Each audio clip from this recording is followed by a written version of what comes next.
Without a doubt, the Snowshoe GNCC is one of the most unique on the circuit. Of course, being atop of a mountain is one thing. Everything taking place below us is another, but in the heart of a village, like what we see right here, it's not often that race fans get to be treated to Starbucks coffee and full-scale restaurants like they are here in the village of Snowshoe. Of course, this is where the good stuff is. The nice stuff, the nasty stuff is out just on the outskirts of this village, and that's what we call the Snowshoe GNCC, as we get set to pay tribute to one of the most premier events in the world as far as off-road racing was concerned. We're talking about the Blackwater 100. It's been since 1993 since that race ran. In 2007, we gave the folks a taste of what it was like so many years ago, and we continue here 8 years later now here on Snowshoe Mountain, and today with the ATVs getting ready to roll, a lot of rain moving into the area and a lot of fog today. It's kind of strange. On top of the mountain, it's foggy. Down below, it's quite sunny, and, well, we don't know what it's going to shape up like today, but we do know one thing. The guys have laid out a great track. We'll check in with Barry Hawk a little bit later on. But right now, let's head on down to check out what's going to be facing these guys as far as the championship points and who's going to be the players in today's GNCC racing. Jen? You know, Rodney, Walker Fowler said it best himself this morning. It's Snowshoe GNCC, and anybody can take the overall win. But last year in 2013, it was Walker Fowler who took the win at Snowshoe. And the two races leading up to this one, he's been the winner. Now, he's only got an 8-point deficit on Chris Borich, which is almost unheard of in the last 5 years of Chris's reign of championship winning. So I know Walker Fowler has definitely gotten under the skin of the #1 ride. But also knowing Chris Borich, we know he's going to come back just as resilient as ever before. So that is going to be a great battle. Those two riders are both starting on the front row.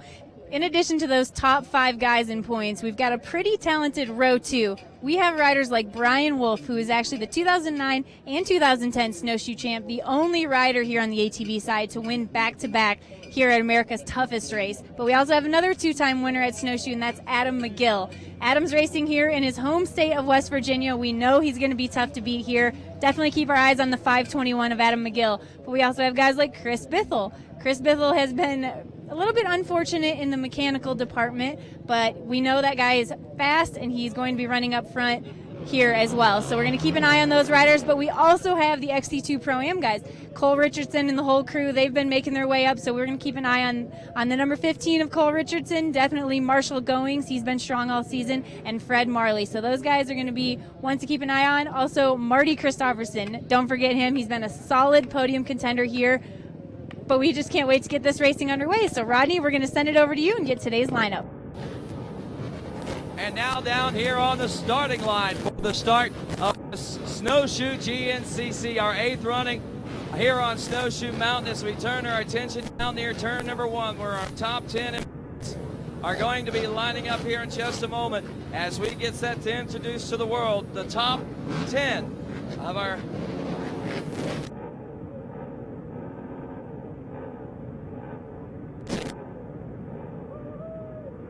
He hails from Sunbury, Pennsylvania on a Maxxis, Amsoil, Fox, MSR, Suzuki, Chris Borich. Rolling for the number 2, coming off 2 straight wins, only 8 points out of the championship points lead. So, Impact, Omaha, backed by Maxxis and Moto from Rogers, Ohio, Walker Fowler. Rolling to the line. 30 in points from West Union, West Virginia on a RacingPowersports.com CST Pirate MX Honda McGill.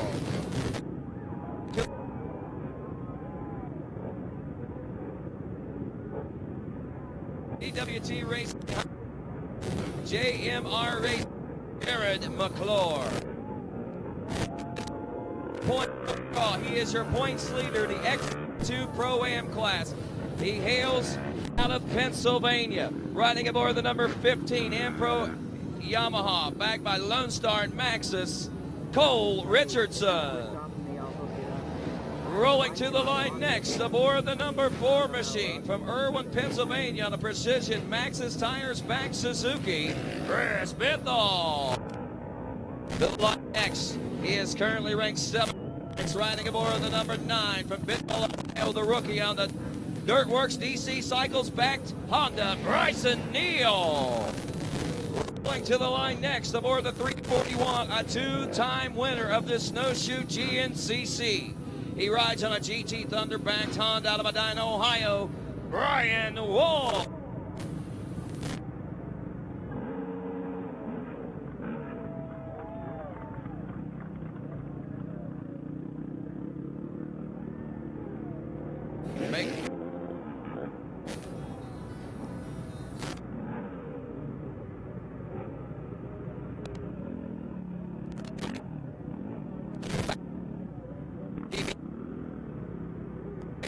The Yamaha, the young James Shadron. And that, ladies and gentlemen, your top 10 as we roll into today's racing action. Other riders here in the XC1 Pro class will be watching out for. Rides aboard number 413 from Morgantown, West Virginia, Stephen Golden. The 149 from Montrose, West Virginia, Brent Sturdivant. The number 6 Fly Racing. And the number 8 out of Shamokin, Pennsylvania, Waynesburg Yamaha, GT Thunder, Johnny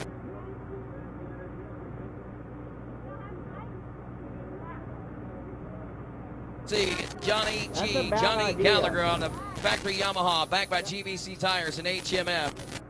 Coming aboard the number 6 machine on a DeRisi Racing backed Honda machine, backed by Moose Racing and Maxxis Tires, Braden Hinthorn. And that is your XC1 Pro lineup as we roll in to the action here on Snowshoe Mountain. Here this afternoon as we get set to roll some 200 plus riders ready to strike turn number 1. Row number 1 will of course be your top 5 in points. Chris Borch, Walker Fowler, Jared McClure, Cole Richardson, and Adam McGill.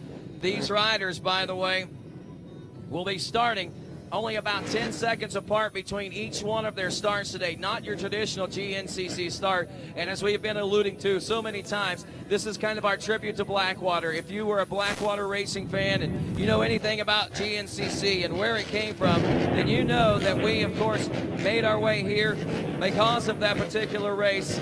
Only a couple of mountain ridges away from where we are right now, and that, of course, was over in Davis, West Virginia.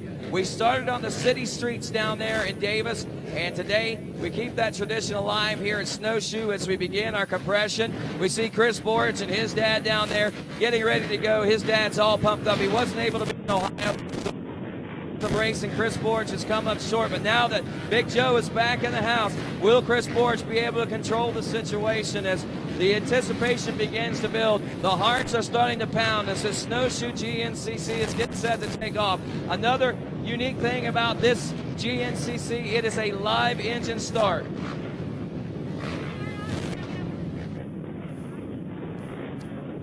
We have a live engine start that we're working with here today, as opposed to what we have been accustomed to in GNCC for the past 30 years or so with the dead engine starts. Traditionally, we're out in the middle of a field someplace,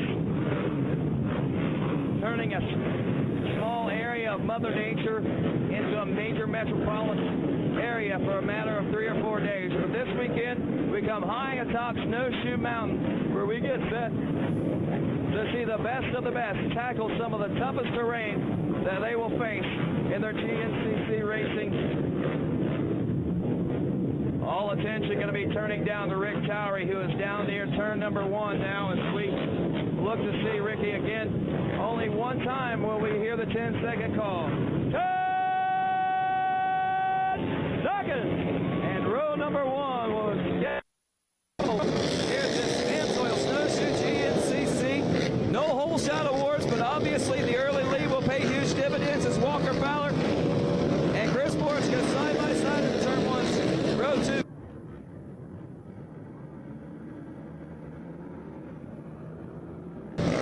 Row number 3 getting set to roll next. Row number 3, Jeffrey Pickens, Jay Shadron, Landon Wolf, Josh Merritt, and Brent Sturdivant. Off and rolling. Row number 4, Kevin Yoho, Johnny Gallagher, Fred Marley, and Martin Christopherson.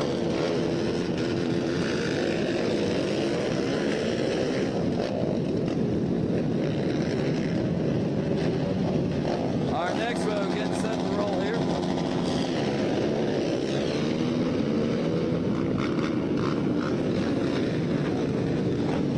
believe this is Tommy Coots, Matt Hanna, Luke Woodlawn, Chris O'Neill. Row 7 getting ready to break Claimer, Jonathan Puget, Anthony Tingler, Andrew Connors, Rylan Johnson, Luke Shepard, and also Stephen Michael Cunningham. Next row, row 10, Todd Demery, Thomas Jansky, Matt Pierce, ready to roll next. Mark Castle, Bill Barstiller, John Cunningham, Travis Nichols, Walter Shoemaker, and Mike Daughtery, ready to roll.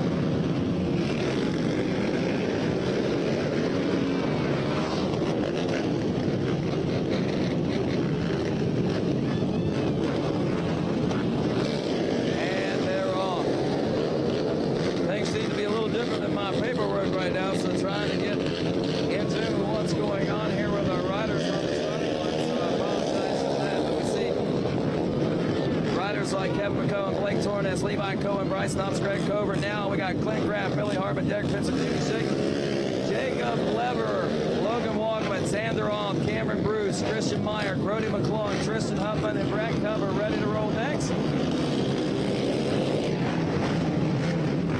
Next, row 15, Wes Kinsley, Michael Marley, Robbie Pecorari, and Doug Harden, ready to roll. Row 16, Michael McAvoy, Kevin Patterson, and Jordan Dodson, rolling next.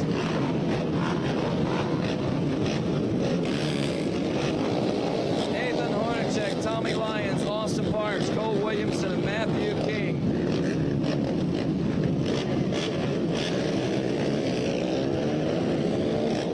Todd Muscala, John Glauda, Aaron Delancey, Leroy Shook, Jeffrey Flynn. Off and rolling next. Up next, we are looking for row 20, I believe, to take off next. Got riders like Adam Upaw, David Kyle, Mitch Miller, Michael Trapp, Sam Lamb, Thomas Barrett, Brett Kovac, Rocky Anderson, Mike Shelley, and Ryan Mavis ready to roll down.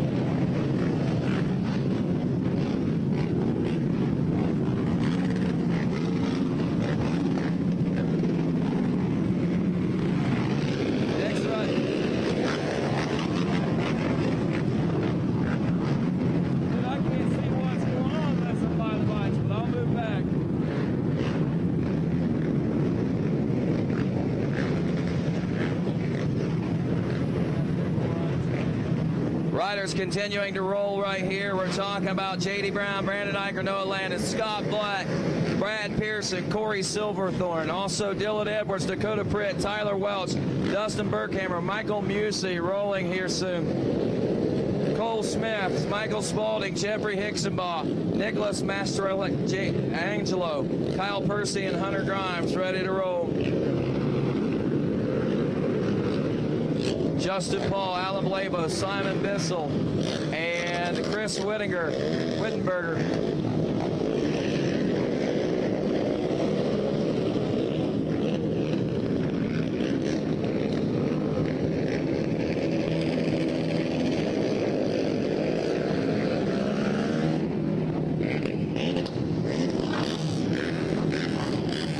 And as we continue, looks like we're going to be heading into our rows with just one or two riders. I think this is Justin Paul, Alan Blavos, and Simon Bissell rolling now. We're going to call this a Chris Wittenberger. I believe this is row 31 taking off right now. Row 33, we've got Austin Erb, Robert Mapp, Kenneth Kelly also out there. I believe that's Mrs. West Virginia's husband and brother-in-law out here with us. Jesse Kelly also taking off, it looks like.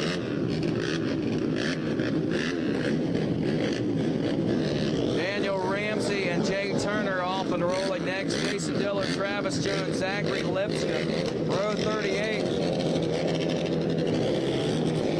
We got Brandon Hess and Justin Hess coming up next. Also Eric Hollyfield, Brent Riffle, Brian Wildman, Tyler McDaniel, Roger Norman, Anthony Herring all taking off. And unfortunately, I believe we might have had some changes in rows out there since my paperwork was printed off earlier today before the delay in racing. So we apologize if we got a little off on the rows. But the one thing that we're not off on is the fact that we have got a great race laid out before you here at Snowshoe Mountain. And this Amsoil Snowshoe GNCC. And of course, folks, with that being said, we got about 2 hours of great racing. What's the weather going to do? Well, it's really cloudy and kind of, well, up in the air right now, and we are way up in the air as well here at the elevation 4848. And of course, we'll see what happens here over the course of the next 2 hours. Who's going to take the win? Is it going to be a big surprise? We'll find out when we return here on RacerTV.com. The weather.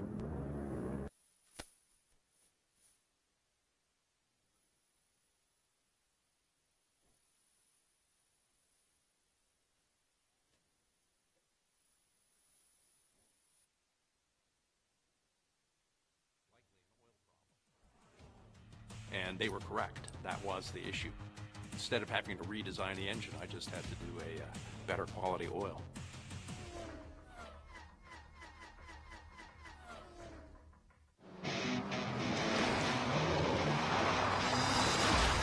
Sometimes you come across something so different, you just have to stop and check it out. The Rocky Mountain ATV MC website has everything you need, from our huge selection of tires, ATV and UTV accessories, and OEM parts, to our online chat, customer reviews, and instructional videos. Our extensive inventory means most orders arrive in 3 days or less. Get low prices, quick shipping, and incredible customer service. RockyMountainATVMC.com. Get ready. They're the best off-road riders in the world, and they're coming your way every day on RacerTV.com. Check out all the action from the Amsoil Grand National Cross Country Series presented by Maxxis and AMA National Championship. Check. With live race coverage every week and weekend wrap-up shows. RacerTV has everything you need to know about the fastest riders in the woods. It's all on RacerTV. All racing, all the time.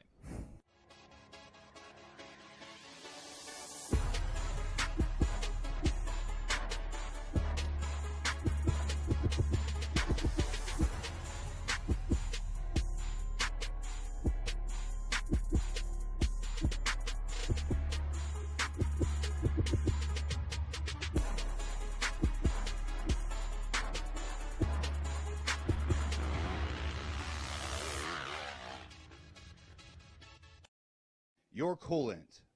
One of the most important things is almost always overlooked. Evans coolant is the first coolant to be 100% waterless. What does this mean?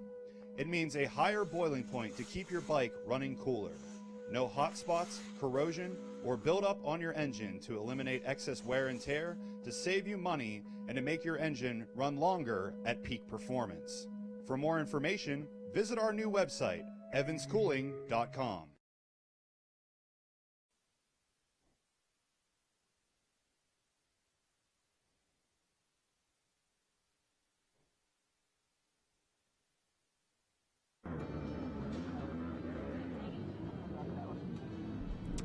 All right, welcome back to RacerTV.com, GNCC Live, of course. If you're watching us on the internet, we appreciate you tuning in. We're here at Snowshoe Mountain Resort for a beautiful round 9 of the Amsoil Grand National Cross Country Series. I'm Jen Kenyon, joined here by Fred Andrews.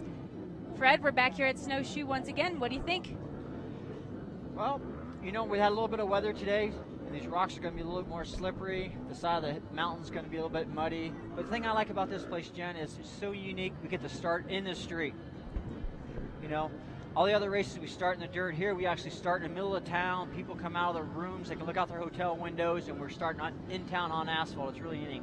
Yeah, you know, we just saw the starts get underway, and I have to say I was down there, and it is such a spectacle to see. This is my 4th year at Snowshoe Mountain, and I'm still so amazed and just in awe, because it really is cool to see all those ATVs lined up on the road there. There's a ton of fans watching from their balconies up in these hotel rooms, having a blast, bringing their families out. It's just a great atmosphere. Yeah, you know, most of the times you can look out your window, you can see the whole track down below on the ski slopes, like you said, and it's really neat to be able to see that. And like I said before, I mean, starting in the town, I've always wanted to ride on the asphalt, and we get to start there, and the pits are in the asphalt also, and the people are just come up to the mountain because there's so much other stuff to do besides the races. They can take the ski lift down below, and they can, as they're going down the ski lift, the bikes actually go underneath them, so they can see them as they're going down. So it's really unique.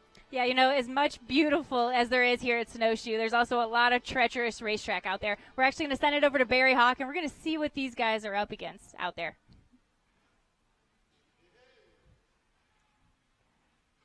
Hello, we're here at Snowshoe.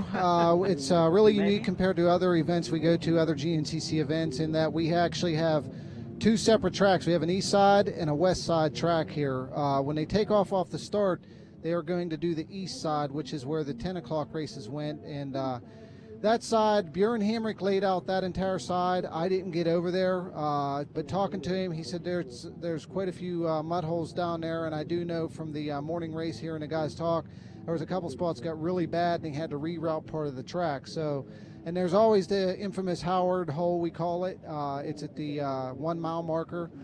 They actually go through there twice. We've never done that before. They go through on the low side and they go through again on the high side. So that's always a great spectator spot, and it's always where there's always a lot of passing opportunities in there, because a guy could easily mess up and lose 20, 30 seconds in there. So you got to be cautious on what line you take. Once they get through Howard's hole the first time, they're going to go out past the 2, 3, 4, and get back to the Howard hole again is at the 5. And they'll go through on the high side of Howard hole, and then they're going to actually come back into, we have 2 finishes here. They're going to go through the upper finish line. When they go through the upper finish line, they're going to head out to the west side, which is what I done, and that's the pro pit side. There's a couple things on that side, since it's going to be the 1 o'clock races only. I've made it a little more technical and slower than I normally do with the races. There's a few really steep downhills and a couple really long uphills. I mean, there's the elevation here is we're really high here, almost a mile high, and a lot of mountains here. So it's definitely going to be interesting for the guys on both sides. I do know the west side really well because I laid that out. Once they get past the 5 mile marker on the west side, that'll lead them back in here to the finish on the lower side. So it's going to be it's really going to be challenging for the guys, but hopefully they'll enjoy it, and everybody can leave here with a smile on their face, racers and fans alike. Wow, so Barry Hawk showed us exactly what we've got going out there on the racetrack. But Fred, let's back up and let's talk about the unique start that we have here at Snowshoe. Right here in front of me, I've got our starting rows. We had Chris Borich, Walker Fowler, Jared McClure, Cole Richardson from the XC2 class, and Adam McGill. Those were our first 5 guys. They're the top 5 in the points right now. They started on the front row, and then from there, the top 20 overall are just basically seated 5 per row right after that. So we've got the top 20 that start on the row. Talk about how unique it is to have this, what they call Grand Prix style start, where it's a little bit different. We've got an XC2 guy on the front row. Everything just seems a little bit more mixed up than usual.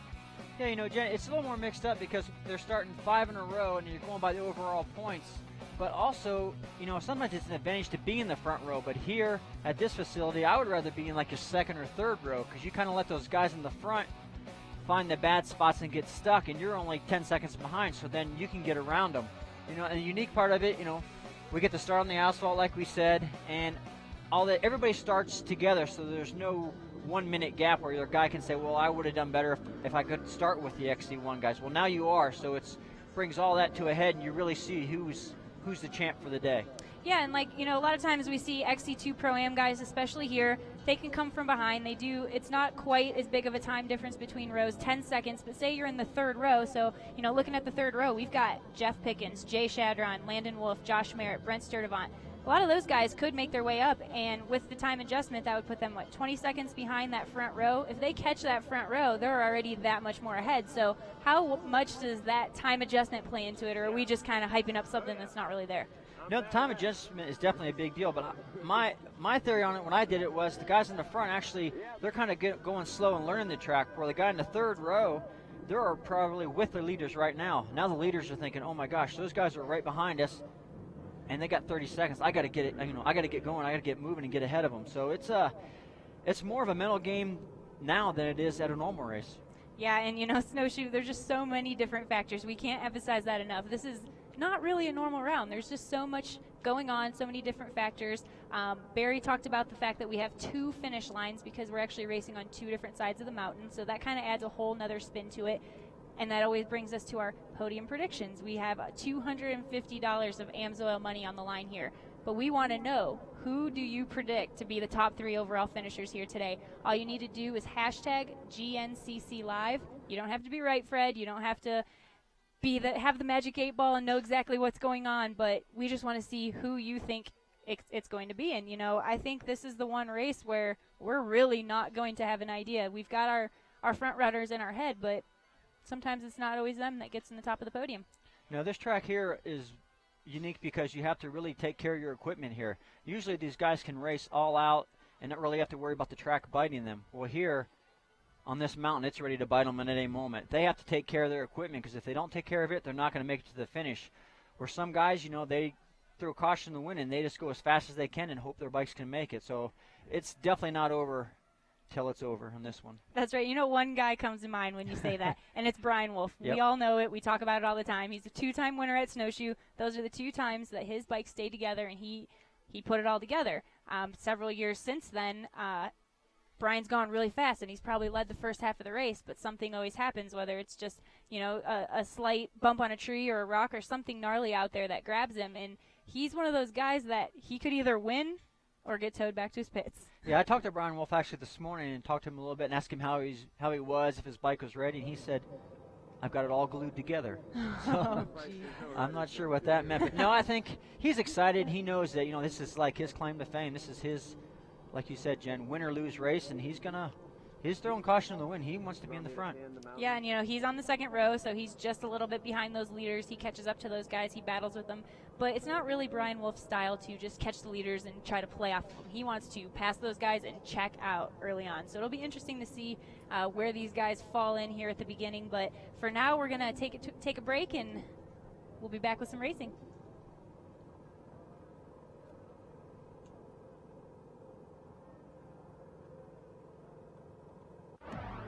Twins have notoriously been very hard on crankshafts because that big long stroke with those 2 cylinders just flexes the crankshaft around. So we were seeing bearing issues. Research development people at AMSOIL could show us that it was likely an oil problem. And they were correct. That was the issue. Instead of having to redesign the engine, I just had to do a better quality oil.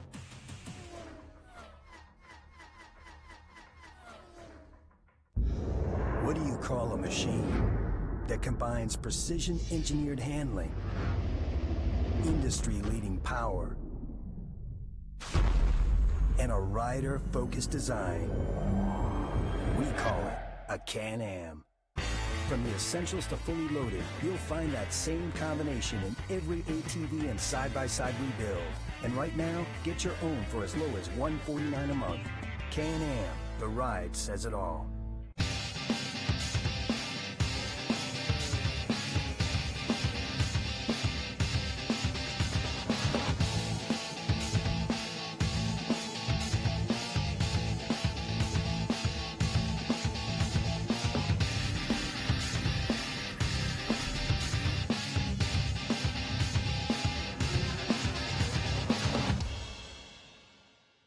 Find your flow with Maxxis tires.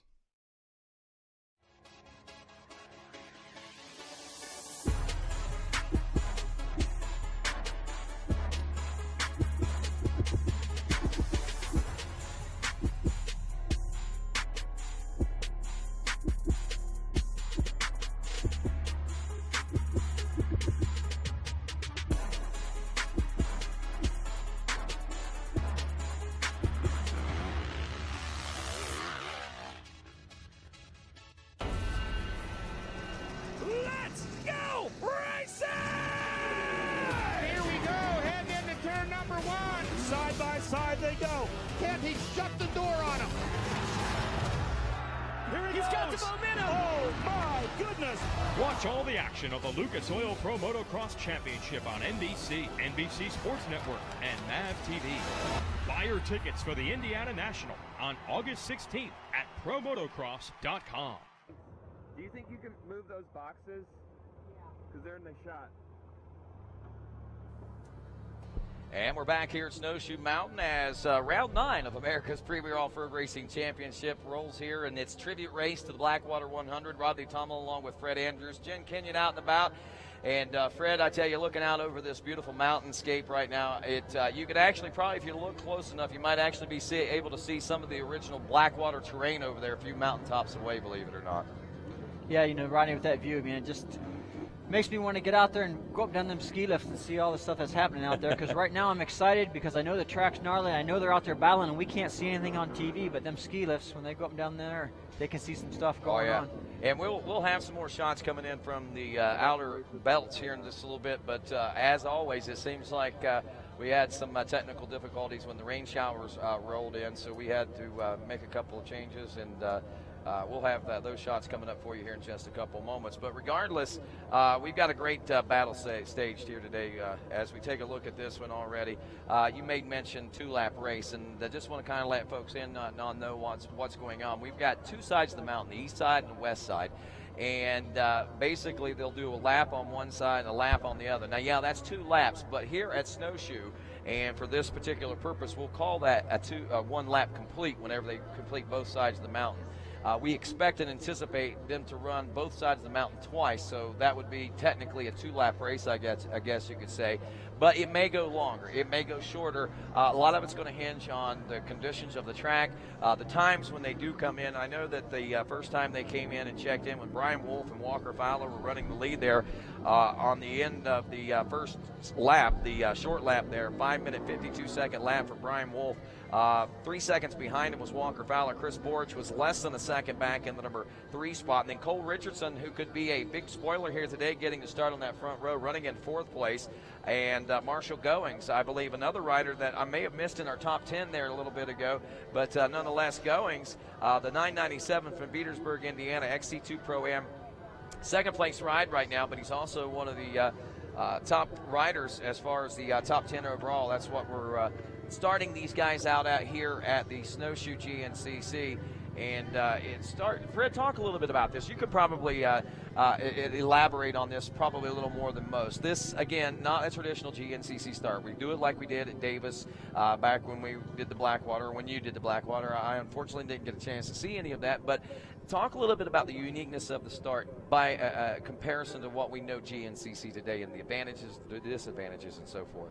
Well, I think Cole Richardson is a prime example, Rodney. You know, he's used to coming from the XC2 class, being back a minute, and on time he's with those guys, but he's never really gotten to race with Chris Borich, Walker Fowler, Adam McGill. You know, those guys are always ahead of him, but he's beating them by time. Well, now he's actually on the road with them, so he's starting with them. So he can actually key off of them and learn from them, and it's going to be a big learning process for Cole Richardson today. And also, the time thing, you know, the front row, like I said earlier, the front row guys really are at a disadvantage in my opinion. I'd rather be back a couple rows because the front guys got to make the track, and 10 seconds difference is easy to make up right off the start because those guys are kind of all bunched up and get together.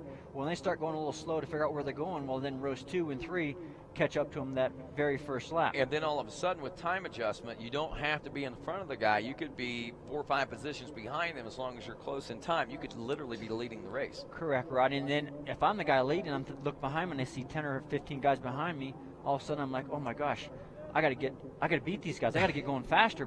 And that's when you kind of lose focus and you start hurting your motorcycle. You know, right.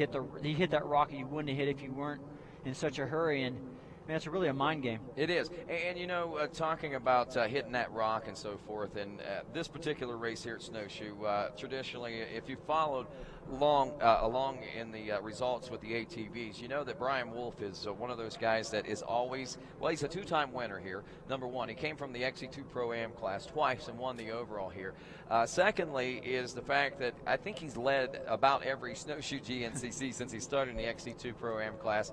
But the thing about it is, one thing that we can make note of, and that may not even be the case today, but Brian Wolf and Johnny Gallagher, I think, put it best when he said, it's not a matter of if Brian Wolf is going to lead this race. It's a matter of when he's going to lead it and for how long he's going to be able to keep his machine together, because traditionally Brian will get out front. He'll put a lot of time between himself and that second place position physically and on the clock, and then all of a sudden, you know, he'll hit a rock funny, something will happen, hit a mud hole, break a chain, break this, whatever. I mean, it just seems like the wheels kind of fall off for him, I guess. Yeah, you know, Brian's the type of rider, when he gets rolling and he feels good, he's not going to back off. He's just going to keep that same speed, when really, if he's got a big lead like that, maybe he should slow down a little bit, but that's just not him. He doesn't feel comfortable that way. He wants to prove he's the guy on the mountain. He does, and you know, so many times he has proven to be probably the fastest guy on the mountain, but hasn't been able to put it together for 2 hours. That's the big question today as we head into this one. Will he be able to actually put it into that manner today? Will he be able to put it back up on the center of the box and become only the second three-time winner of this particular event?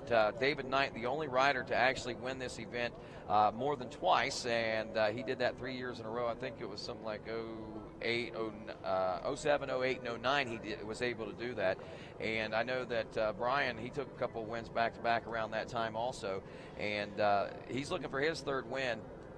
He did it in 9 and 10, and he is the only ATV racer to do it back-to-back. Now, Adam McGill has 2 wins as an ATV racer, but he did it in 08 and then again in 11.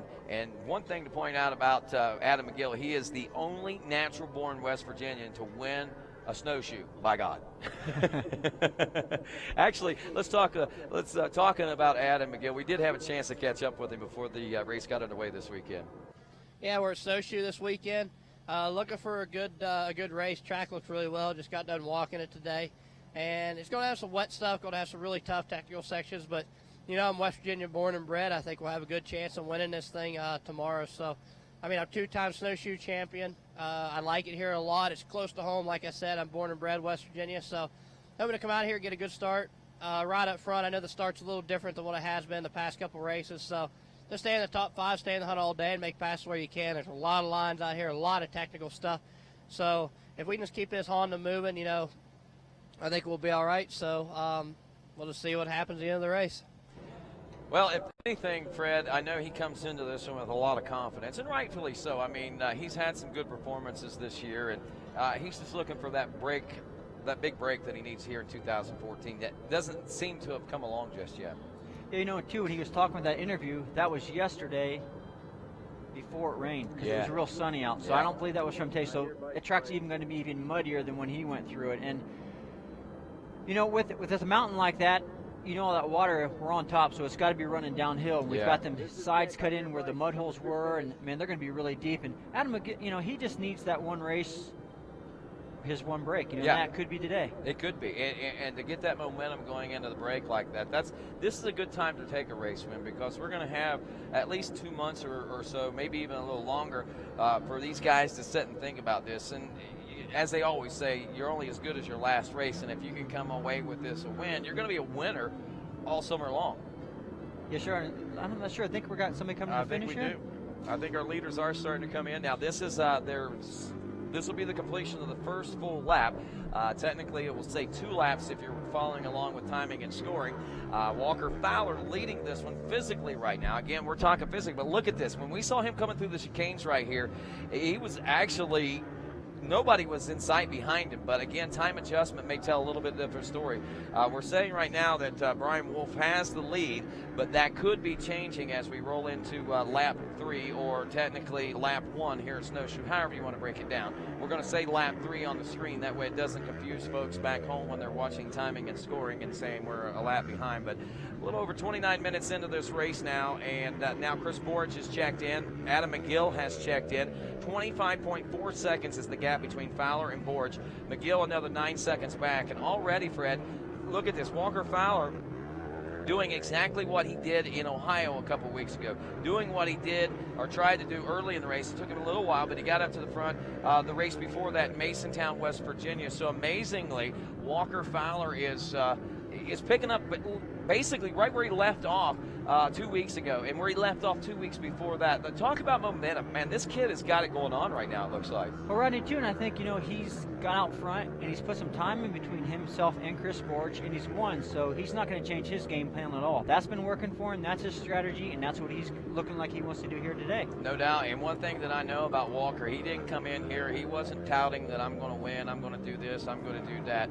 Walker Fowler came in, I think, about as level-headed as anybody coming into this, because it was really neat, the statement that he made. He says, I can get excited about this 8-point gap now and closing up this gap and making it as great as it is. But he says, as quickly as I am 8 points behind, or only 8 points behind at the end of a race day, I could easily be 38 points behind at the end of a race day. So he realizes that the same thing could happen to him that happened to Chris, which tightened up the championship. And that's a good thing for him to know going into this. That way he's not going in with a false sense of security, and he's still got that confidence, but he's also got knowledge behind him. And that's something that takes a while, I think, for riders to achieve and acquire. And that's the one thing that I think maybe has kept Walker out of the winner's circle more than what he already has been. Rodney, I think too that just shows you that Walker knows it's one race at a time. You win a championship every day, every time you race, you're doing it little by little. It's not, he's looking at the big picture, knows that it can turn around and bite him just as easy, but he coming into this race 8 points down, it's just like starting the year all over again. He's going to do it one race at a time. He's not going to look too far ahead. He's just going to take his business to this day, and he's going to make it all happen today and then worry about next week when it comes. There you go, and I like the way he thinks too. That's pretty good. Now let's take a look at the way things are breaking down. Cole Richardson, who started on row 1, XC2 Pro-Am rider, we kind of expected to possibly latch on with these guys and be a front runner, but right now he's running 17th after time adjustments and riders have checked in. The XC2 Pro-Am second place. He's 13 seconds now physically behind Marshall Goings. So Goings caught him, passed him, and put 13 seconds physically on him out there on the racetrack, as well as overall adjusted time out there. So you got to say something for Marshall Goings there, man. I mean, he's got something going on here in the mountains of West Virginia, it looks like. Yeah, it could have been, Cole Richardson could have been with those front runners, and they could have been going a little bit faster than he wanted to, or he might have got stuck. That's the thing about this place. There's rocks, there's mud, there's trees, there's everything, and he could have lost sight of the pack. And Marshall Goings, yeah, he's definitely caught up, and he's with those guys, and he's flowing forward. He is flowing forward. Let's take a look at things. And look at this now. XC1 overall and the overall. We saw Jay Shadron out there. I think he started in I got it right here. I've got him in row 3. He was row 3 starting, and he is currently, after time adjustments, 3rd place overall. And he is now ahead of Adam McGill. If we look at elapsed time, he's got a 5-second lead on elapsed time over Adam McGill, and behind Chris Borch, he's only 4 seconds. So Shadron, wow, we saw him do this in the mountains of West Virginia earlier. Remember when we were at Masontown a couple of races ago? So something about West Virginia maybe that kind of suits Jay Shadron. I don't know.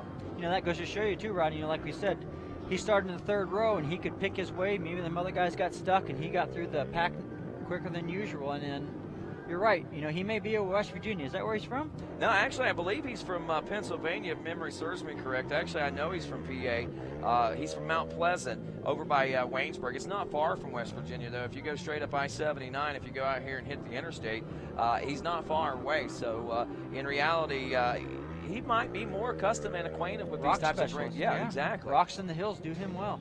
Most certainly. And right now, riders continuing to check in. Let's break down class, the XC2 class for you real quick. Goings, Richardson, Martin Christopherson, the rider out of Richford, New York, one of the Winoa riders up there in 3rd. Randy Hamilton, whom we've seen a lot of great runs out of this year out of Denville, New Jersey. And that's kind of odd. You don't see fast ATV riders out of New Jersey very often. But, man, Randy Hamilton's been putting it together this year. Also back in the number 5 spot, Tommy Kuntz. Tom is out of Fayetteville, Pennsylvania. He got a podium earlier this year, actually in Florida, if memory serves me correct. James Green in 6th, Fred Marley is 7th, Jonathan Fugate in 8th, Matt Hanna 9th, Stephen Michael Cunningham rounding out the top 10 in the XC2 Pro-Am class. And a little different look to that class, I think, today. And again, maybe we can pat West Virginia on the back in the Snowshoe Mountain for making that happen. Wow, look at that. The producer, Jeremy Saylor, says, look, the sun's coming out. Yeah, we know that. It's all of a sudden getting real bright in our eyes, and it is. I mean, we've had, when we woke up this morning, Fred, you could not see 100 feet. You could, I mean, if you could see 100 feet, you were doing well. So I'm going to say more like 50 feet was about as far as you could see this morning. We had a thick, heavy fog all morning. I don't think it started burning off until around 12 o'clock, right around the time that we were wrapping up the 10 o'clock race and getting geared up for the start of the afternoon race before I think it even started to wane. I mean, it was still foggy at that time. Yeah, Rodney, you know, yesterday we did a golf tournament down the hill, and it was like that. We woke up in the morning, it was foggy, and I'm thinking, man, we're not going to be able to golf. There's no way. And that was 9 o'clock in the morning. We went down the bottom of the hill, and it was perfectly sunny like this, and it was awesome. Well, we speaking of the golf tournament, Fred, we did have a chance to go down there and check out some of that yesterday.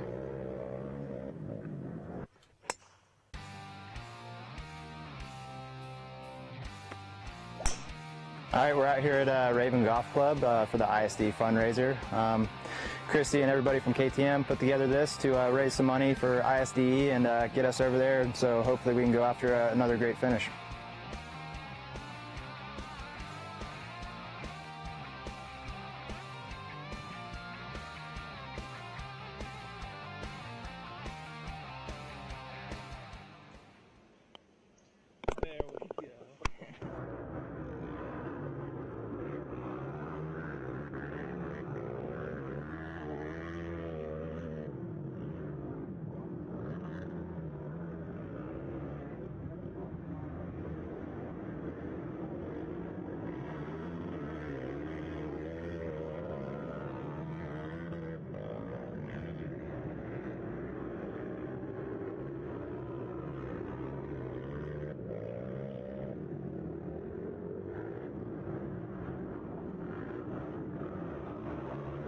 Your balconies, there's condominiums all around this mountain. Whether you're in the village, you can look down over the mountains and see some racing, or if you happen to be in one of these condos, you can sit on your porch and watch the racers go by. I mean, it's yeah, you know, you don't have to get up early. You don't have to get up at 6 to be at the track by 7. You just wake up and racing's going on. It's awesome.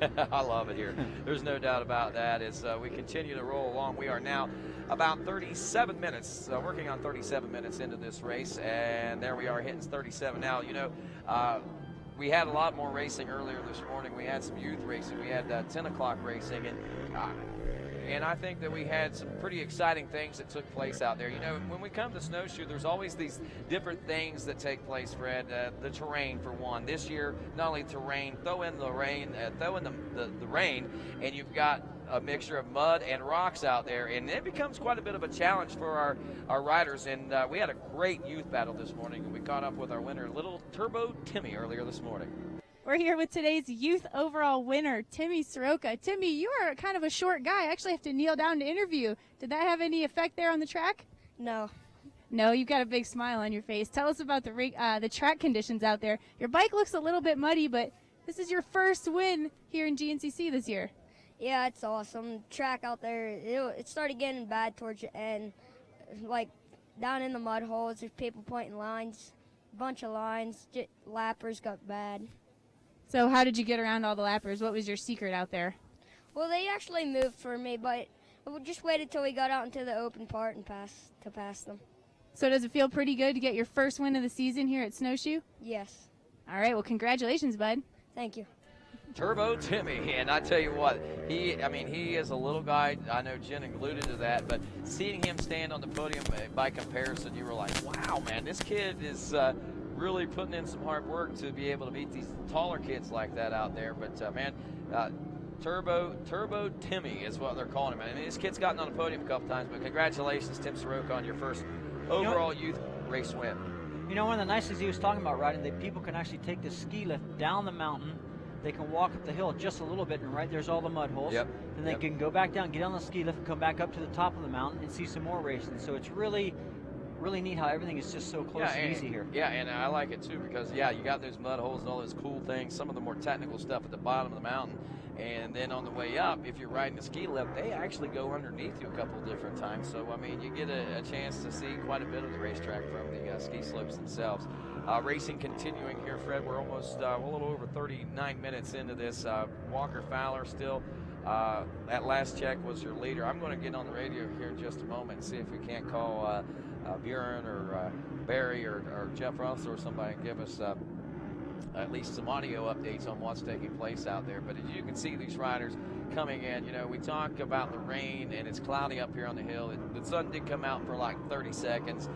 He was out earlier today, this morning, down by a mile into the racetrack, and they actually had some really good conditions down there. Even though it had rained a little bit, they had nice sunny conditions down there and were able to put things together as far as those early morning races. But today, man, I mean, as the afternoon has progressed, it's gotten a little cloudier. Things have not gotten hot. I think the weather, I mean, it's a little stuffy up here, but not probably like what it could be down below, I don't think. No, Rodney, as you can see from the pictures here, too, also on top of the mountain where we are, look how good that dirt is. You couldn't get any better dirt right there. I want to get a spoon and fork, man. I mean, it was good enough to eat, I think, to be honest. But this is what, you know, I think we've been kind of missing here in GNCC, is the Snowshoe GNCC, with some of the mud like this. And I'm glad that we don't have it every year, but it's good to have it this year. And, of course, what's it going to do to the rest of this race? I don't know. We're going to find out. And we'll be back with more GNCC Live here on RacerTV.com right after this.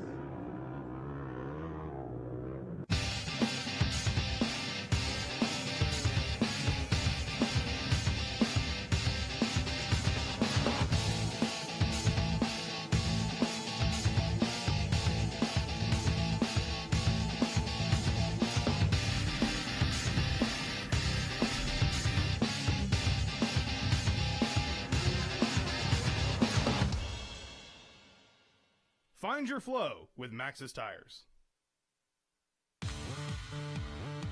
They're the best off-road riders in the world, and they're coming your way every day on RacerTV.com. Check out all the action from the AMSOIL Grand National Cross Country Series presented by Maxxis and AMA National Championship, with live race coverage every week and weekend wrap-up shows. RacerTV has everything you need to know about the fastest riders in the woods. It's all on RacerTV. All racing, all the time.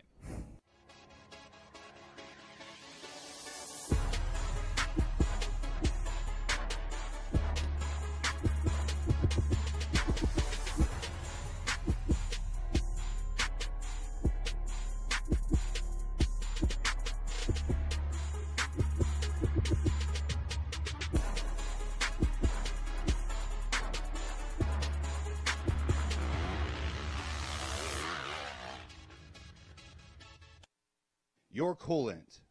One of the most important things is almost always overlooked. Evans coolant is the first coolant to be 100% waterless. What does this mean? It means a higher boiling point to keep your bike running cooler. No hot spots, corrosion, or buildup on your engine to eliminate excess wear and tear, to save you money, and to make your engine run longer at peak performance. For more information, visit our new website, evanschooling.com. And welcome back to GNCC Live on RacerTV.com. Rodney Tomlin, Fred Andrews, Jen Kenyon along with us as we look at that beautiful, beautiful time-lapse photography. That's just some of the beautiful shots that we got around here. And this place is so full of them. And as you mentioned earlier, Fred, nature, it's everywhere. There's bears here, there's deer here, and there's those wild women and those wild dudes getting off the ski lift there. I mean, there's all kinds of wildlife running around here. Yeah, like you said, Rodney, there's always something to see and there's always something to do up here. And, you know, I just like it because anywhere you look, it's just the scenery is so cool, the grass is so green, and it's an awesome place to be up here. It is, and with the pro class out on lap number 3, technically, I believe this is one of our short laps. Not sure when these guys are going to be checking in, but I think it shouldn't be too much longer before we'll get a little idea of what's going on. Again, Walker Fowler, Chris Borich, Jay Shadron, your top 3 overall after time adjustments. Walker Fowler leading by 25 seconds. He had a 22:42 lap time on that west side of the mountain. Chris Borich, a 23:06, puts him, like we said, 24.406 behind Walker Fowler. Jay Shadron turned a 22:54. He is on time adjustment. He started a row or 2 behind these guys up front, but he is only 4 seconds off pace as far as lap times are concerned out there. He's only 4 seconds, I should say, behind Chris Borich, and Adam McGill is only about 6 seconds there. Now look at this, out by the 5-mile marker, Fred. We're getting some of our first looks at the woods there. Look at those rocks, man. Yeah. We thought Masontown was bad. That's Walker Fowler, by the way, out front.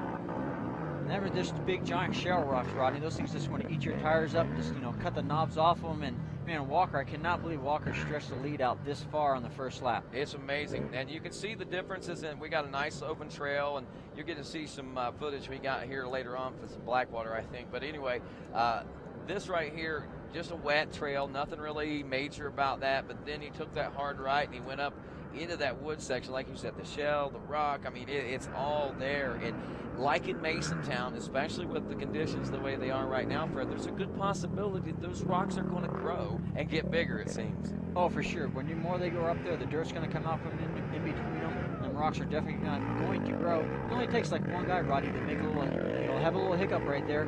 Then them other guys are just going to start going everywhere, and that hill can turn into something unbelievable.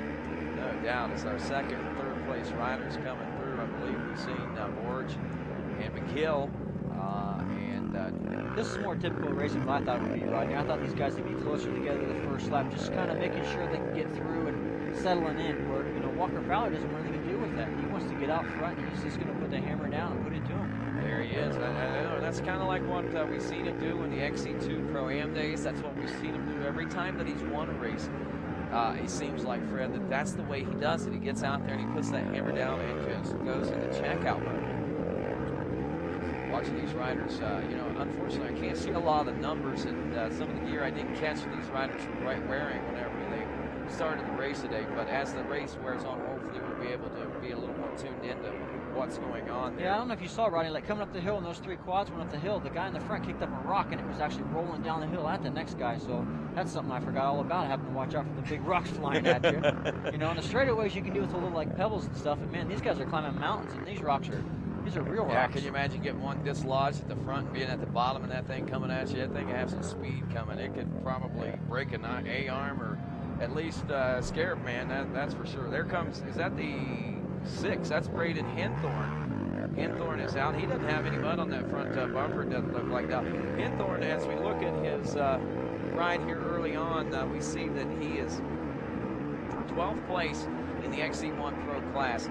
One thing to point out about him, he broke his jaw, both sides on where it connects there in the joint, and then split it right in the middle. They wired that thing together, screwed it together, and 3 weeks after that happened, he was back out racing.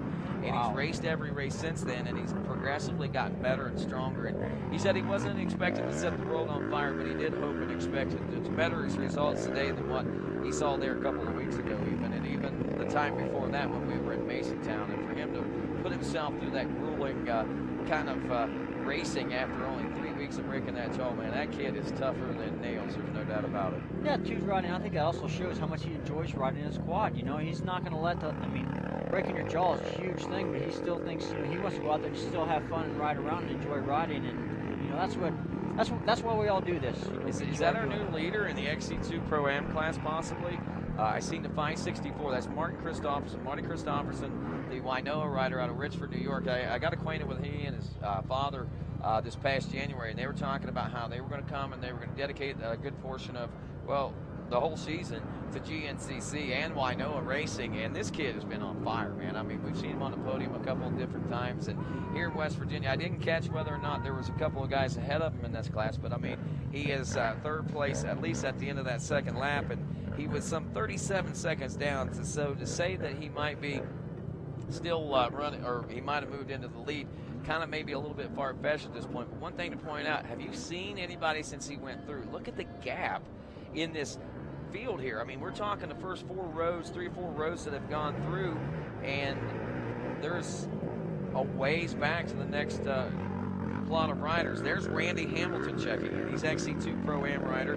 That was her 4th place, right? So that's the gap that we're seeing there. And so I'm assuming that both Goings and Cole Richardson are still running the pace up front physically and on time adjustments right now, as we saw a lot of those riders checking in a moment ago. It's tough to see the number plates and catch numbers on them, but they're right there in the thick of things, man. These XC2 Pro-Am riders are trying to take advantage of the situation. Let's head on down to Jen. She's got an update for us.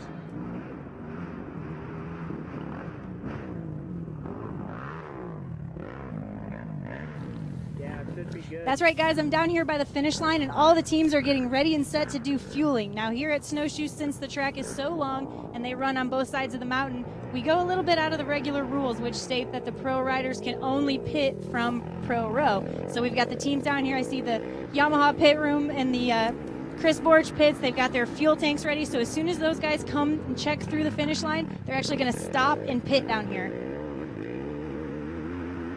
All right, thanks a lot, Jan. And that's an interesting note, too. I'd kind of forgotten about that, but yeah, it is a little different with the way things are situated. So they do allow the pit stops over there, and I guess in this race, pitting, like any other race, is probably as critical as any time that those guys line up. Yeah, you know, Ronnie, they must have came through over there through the pro pits early, and, you know, they don't want to gas too early, but if they let them do the other half of the mountain come around, well, then it's perfect timing. So it's nice that we can move from one side to the other. They, like I say, bend the rules to make it happen, and you know, it's it kind of makes it more frustrating though, really, because now you can take all your stuff over the finish line, but did you really get everything? You know, what happens if you need? Oh, well, it's back in the truck. Hold on. You know, you just. It's a little more hectic, a little more nerve-wracking on the mechanic for sure. Well, guys, and this is Jen again. I do want to add that to add to all the confusion, there's only certain areas that they can pit down here. So they were actually asking earlier, we had to radio the track crew to figure out exactly where they can pit down here because there's only a certain stretch of land that they're able to do it on. Even more interesting. So at least they keep them all together, and it keeps them from trying to pit stop, you know, a half mile before, half mile. I mean, not that it really technically matters, but it does matter. I mean, those are things that need to be watched and just kind of visualized for the track crews and it could be a yard sale if they all come in together. There's only a little bit of room, everybody on top of each other. Yeah, I'm sure you've been in that situation on more than one occasion too. Yeah, you know, that's the fun part about this, though. You know, I mean, the pit crews kind of all work together. You know, if it came down to that, people, they would get in and out and get out of the way quickly. But it's neat to see, you know, everybody be helping everybody. If you did need something, the guy beside you had it, he would give it to you to help you keep on going out there. A lot of that going on. It's what we call the camaraderie here in the GNCC Racing Nation, and waiting on those leaders to check in. Believe it or not, Fred, we're almost 52 minutes into this race, and it's hard to believe. I mean, we haven't really caught a lot of the action, but we're still sitting here kind of with bated breath, so to speak, and we're pretty excited about what the possibilities hold as far as today's race is concerned. I mean, Walker Fowler took. I mean, I mean, we talked about it and touched on it a few minutes ago, but I mean, monumental. How monumental it would be. I mean, the momentum that he would have. 3 race wins, and you know, I don't know who that would do more good, or if that would do more good for Walker Fowler or do more harm for Chris Borch at this juncture, because he's never. I can't recall a time that he's actually been beaten 2 times in a row since he started winning his championships, and to lose 3 in a row like that in his 4th race of the year, and see that championship points race at least challenged and tightened up that much more, possibly even Walker going into the points lead heading into the break. I mean, that gives a 5-time GNCC champ a lot. And even Chris mentioned it earlier. He said people have been talking about it, say I'm old, I'm washed up, I don't have it anymore, and things like that. And he wants to show them something different out there. But if something happens 3 races in a row, you know those kind of statements are going to start weighing a little heavy on his mind, I think. Oh yeah, people always start second guessing you when you're the champ like Chris Borch has been. You know, he's been undefeated for how long? He's always winning, win. And as soon as he starts to lose, they're going to say, yeah, you're old, yeah, you're this. But you know, in this racing, there is some luck involved. You know, and Chris's luck has been a little bit on the wrong side. So you know, it's part of the race, and I'm sure he's going to win again before the year's out. He's definitely not old and washed up. Hey guys, I'm standing here down by the starting line. Adam McGill came through, missed his pit crew. They were ready with the fuel. He went by. He did not see them. Looks like they're going to try and catch him as he comes back around. Chris Borch comes through in the 2nd place position, and I hear a whole bunch more coming right now. Wow, I just wonder if that is going to run any risk for Adam McGill not being able to and guys, we've not seen Walker Fowler, but I just saw Brian Wolf come through, shaking his head, looking at Walker Fowler's pit crew, and they're taking off into the woods. So sounds like something might be wrong with Walker. Oh man, that's not good. No, it's not. That's a big turn of events, and that's tough break, and that's going right back to what Walker had even said. You know, the possibilities of things happening, and he knew that coming into it. Not that he was expecting. Chris Bithell, they're getting a big fast pit stop for him right now. Look at the mud. I mean, they're trying to go through the mud to get get the new goggles on. They got it, and there goes Chris Bithell. He's off and rolling. But back to Walker Fowler, Fred. I mean, like I said, he'd said, you know, it would take only one little crazy thing like this. So there, all of a sudden, we've got Walker Fowler out front. We're talking about the possibility of a win. Now we're wondering, is he even going to finish this race? Well, Rodney, you know, too, Walker was out front. He was feeling good. He was putting time on those guys. So, why would he slow down? Maybe he should have, but, that's not Walker's style either. He knows he likes to get out front and run, and he was feeling good and going for it, and that's part of racing, unfortunately, whether he hit a rock or a tree or something happened to his bike, but it's definitely not looking good for the Blue Boys today. Not at all. So with that, right now, the way things are looking, we got Adam McGill, Chris Borch, Brian Wolf have all checked in with now 3 laps, according to timing and scoring, would be a lap and a half here at Snowshoe. But regardless, Wolf is third. Kevin Yoho, wow, that's a good run. This is the best run that we've seen out of him. I think he finished 4th here last year. Yoho is running 4th right now. Jay Shadron checks in, and after time adjustment this time, he's dropped back to the number 5 spot. Brent Sturdivant is 6th. Jared McClure in 7th. Landon Wolf, he is the 8th place ride. And then we have Chris Bithell in 9th. Wow, he's dropped way back. Braden Henthorne rounding out the top 10. And something that is kind of funny to me now is the fact that the XC2 Pro-Am class, not even in the top 10. Marshall Goings continues to lead, but he's back in 11th place overall right now. Cole Richardson is 13th overall, running 2nd in the class, and we'll be looking for Marty Christofferson, who was one of our leaders there at one point. Christofferson was running 3rd at last check. Randy Hamilton was 4th. Tommy Coots was rounding out the top 5. 56 minutes now into this race, Fred, and still no sign or no word on what's going on with Walker Fowler. We see some of the Blue Crew boys standing around there, but those aren't Walker Fowler's Blue Crew boys, I don't believe. No, I think they just fueled Cole up a second ago, and you can see that everybody's getting goggles out there. Their bikes are really muddy, nothing like a fresh set of goggles, because you don't want to be riding around out there riding without your goggles. As we saw earlier, them rocks were flying and they're going through the trees and that, and you got to protect your eyes. So I'm glad to see everybody getting those goggles on out there. And I haven't seen Walker either. I think his crew went back there running. Hopefully they didn't have to go too far to help him if they needed it. Yeah, no doubt. That's a tough break for the Blue Crew for sure. And the ANFAB AmPro Yamaha of Walker Fowler is, like we said, having some problems. We don't know what they are yet, but hopefully we'll get a word, maybe if nothing else, from some of our tracker or something like that. And man, I tell you, this is a great race. We're seeing these sport ATVs out here right now, and we had a lot of sport ATV races this morning as well, and not only sport riders, but we had the 4x4 Pro class. And amazingly, traditionally you expect in these kind of conditions the 4x4 Pro class riders to be the ones to beat. Well, guess what? Here at Snowshoe, it was that same way again here today. Hey guys, this is Jen. I just heard from the track crews line that Johnny Gallagher is broken down back there. Go ahead and go with that. We'll go back to that 4x4 this morning. What was that, Jen? Sorry guys, I can't hear very much down here. I'm trackside, but I did just get word from the track crew that Johnny Gallagher is broken down, so that's 2 bad luck years in a row for him. Oh man, what a bummer there, man. And we'll try to get some more word on that. Let's go ahead and go back into that package with the 4x4 Pro class. Like we said, they not only won in their class, but they took the overall today. Brian Buchanan, West Virginia boy, you got your first overall win and the 4x4 Pro class win, and possibly the points lead. How does it feel? Oh, it feels great to do it at my home track here at Snowshoe, West Virginia. This place is beautiful. It's roughest and toughest track out there, I think, in America. I raced all across the board out Vegas, and I tell you, this is just a gnarly track, and very fortunate that this Can-Am, that they built it so well for it to be able to take the abuse. And you got to have a little bit of luck on your side, but hey, we've worked hard 6 days a week with my little nephew, and we've just been hard at it. So a lot of hard work. It paid off for us today. It's definitely got to feel good when it all comes together. I know this race has been the one you've had your eye set on. Things always happen. Your machine breaks down, something goes wrong. So that's got to be an extra boost, not only good momentum for this season, but also to conquer Snowshoe finally.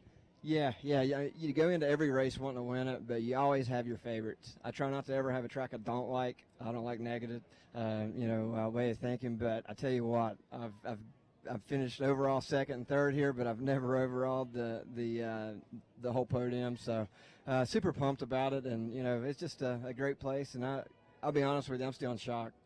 Well, I'm kind of in shock. Not only did you win this race, but you won it by 6 minutes. This guy right here, Brian Buchanan, today's overall winner. 6 minutes. Wow, what a huge win that we saw from Brian. I mean, West Virginia born and bred, just like Adam McGill's in that 4x4 Pro class now. Wow, I think this is how that's Snowshoe I'm thinking of right there. Not those nice, easy trails up by the finish line. I'm talking mud. And look at all the people there to help out, Rodney. Yeah. Look at this guy. He's been swimming. Oh, yeah, he has. He's been in head first and way over his head. Look at that carnage out there. I mean, the ground is just so tattered and torn. And, I mean, just to think that there is a line through there, it would be. I mean, it's just, I think you got to be lucky. You just got to go on faith through that. And I think, Rodney, that's why our lead's been changing so much too. I mean, you look at it, you could be winning and go from first to last anywhere right there. Luckily, there's some of the people there that help you to get out of them, and some want to see you get stuck. But I think most of the time, if you do get stuck, those people jump in there, and that's why they're all muddy, and they do help pull you out. But man, what a spot to be at. No doubt. If you're a spectator, that's certainly, look at this guy. I think he's stuck in the mud right there. I'm sure there's a few tennis shoes and boots laying in that mud somewhere. Look at these guys. People. This right here, I mean, this is no 93 river crossing by no stretch of the imagination, but it's got the just as exciting. Yeah, it's got the makings of it, that's for sure. And I'm sure as this race goes on and this day goes on, this hole is only going to get that much more challenging for these guys. Look at that. There's 2 main lines through that and 1 dry high ridge through there. I wonder how many people actually take that. I'd say that probably the spectators might have that cordoned off where they don't even see that portion of the track, to be honest with you. Rodney, in 1993, the last time we did race Blackwater, and I was fortunate enough to win that race my first time there, I actually went for the people. Wherever the people were standing at the river crossings, it's probably like here, that's the solid ground, that's the high spot. So where they were standing, that's where I went, because you wouldn't see anybody standing in waist deep water. They're all up their ankles, so that's where I always went for. Very good point, man. I never thought about it that way, but that's a great way to look at it. And I just got to ask you, Fred, I know you came from a motocross world and a motocross background, and you went to Florida in 1993, you ended up winning, and I don't know, I've heard so many different variations of the story, but I heard you won there in Florida and you decided, hey, I'm going to run the whole series. You may have decided already before going into Florida that you were going to do that, but I can only imagine. Hey, we got an update. We'll talk about that in just a minute, though. Let's go down to Chin Kenny, who's got an update on Walker Fowler. That's right, guys. I just talked to Cole Richardson's dad, who's part of the Yamaha Blue Crew there, and he did say that Walker Fowler snapped a chain not too far away from the finish line. His pit crew did take off running. It sounds like they're going to try and fix it. They're not sure how bad the chain is, but they're going to do whatever they can to get him back and going to salvage some points here. All right, thanks a lot. That's not as bad as it could be. It has taken him out of the running for a win most likely today, but what it has not done has taken him, put him not done yet, not put him in a position where he's not going to score any valuable overall points. Problem with breaking that chain, Rodney, when that thing breaks in half like that, that front sprocket is still spinning as fast as the motor was going, so you don't know if maybe that chain whipped around there. He could have broken a case. That chain could be wedged in the rear wheel. I mean, breaking a chain isn't the worst thing. It's what damage did it do after it broke. Good point. And you know, with all these rocks here like that, they could have been a brand new chain. You hit one rock and that chain just gets snapped. And this place is treacherous for mechanical breakdown. So hopefully those guys can get back there in the woods and maybe put a new master link in a new chain, because I'm sure the chain on it's probably bent or broke or ruined. So hopefully they can get him going again, and Walker can try to salvage the best he can and get a few points today. An hour and 3 minutes into this race, so we're at the halfway point. I know our leaderboard on the screen says Walker Fowler still leading, but at last check it was Adam McGill with an 11.5 second lead over Chris Borch, going for McGill trying for his third win here in Snowshoe. We got Brian Wolf, who will also be going for his third win, and traditionally we're used to Brian Wolf breaking that chain out there, but Wolf still in a solid top 3. He's not out of the running just yet. He's about almost 4 seconds behind Chris Borch, which will put him right about 15 seconds behind the lead of Adam McGill. The important thing to point out here right now is that I believe that Brian Wolf started on row 2. Both Chris Borch and Adam McGill started on row 1, so he's in a position where all he's got to do is get up and run with them. He doesn't have to pass them. He can run their pace the rest of the day and take a win if he can catch up and get them in sight. You're right, correct. All he has to do is catch them and follow them. Let them do the hard work, and he can just cruise behind them, and the win would be his if he can do it, and that's the question. If is a big thing out there like this mud hole. It could be the last lap. You could be with them, and they take a bad line, and he goes right in behind them. He gets stuck too, and the guys behind him pass. So it's a crazy thing out there.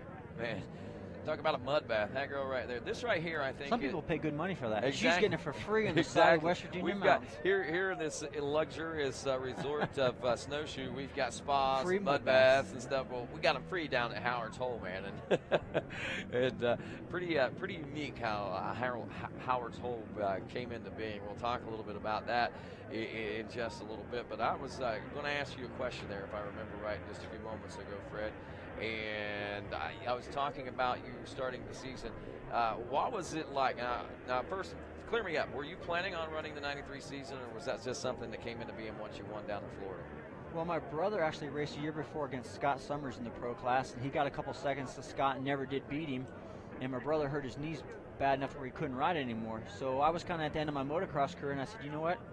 I'll go to the first one in Ocala and see if I can't beat him for you. So I'm going to do this race for you because you couldn't do it. So I went to the motocross race on Sunday, and I got 9th or 10th overall in the motocross. And then Monday, I went and signed up. Tuesday, I went there, and nobody knew who I was, what I was. I went there with a motocross bike, a small gas tank. We filled with a milk jug and a knife, and I won and beat everybody. And they just, who are you? Where'd you come from? But I've ridden in the woods my whole life before the motocross situation, so I wasn't, a true greenhorn to the woods. Right. So I knew what I was doing. But after I won that race, Mike Garrett Yamaha came to me and said, hey, would you like to do the rest of the year? And I'm like, I don't know. And he said, well, I'll do this, this, and this. And I went, yes, sir, I'll do it. Sign me up. And it's the best move I ever made. I'm still into the GNCC. It's a great family, and man, I'm fortunate enough to went and won that race, and it opened up a new opportunity for me. It did. A whole new path of life for you here in the GNCC Racing Nation. Now, I got to ask you, you got to rate. You're the last bike champion of the Blackwater. Tell me what it was like for you going into the Blackwater. Were you at all expecting it? Had you known what to expect going into that, or was you going into that one blind? Well, I went there in like 1978. My dad raced it. My dad got second in the pro class that year, and I remember being a little kid walking around and seeing everybody stuck in the mud and just bikes, and I said, "There's no way I'll ever do this." I was scared to death. I'm like, "No way, no way."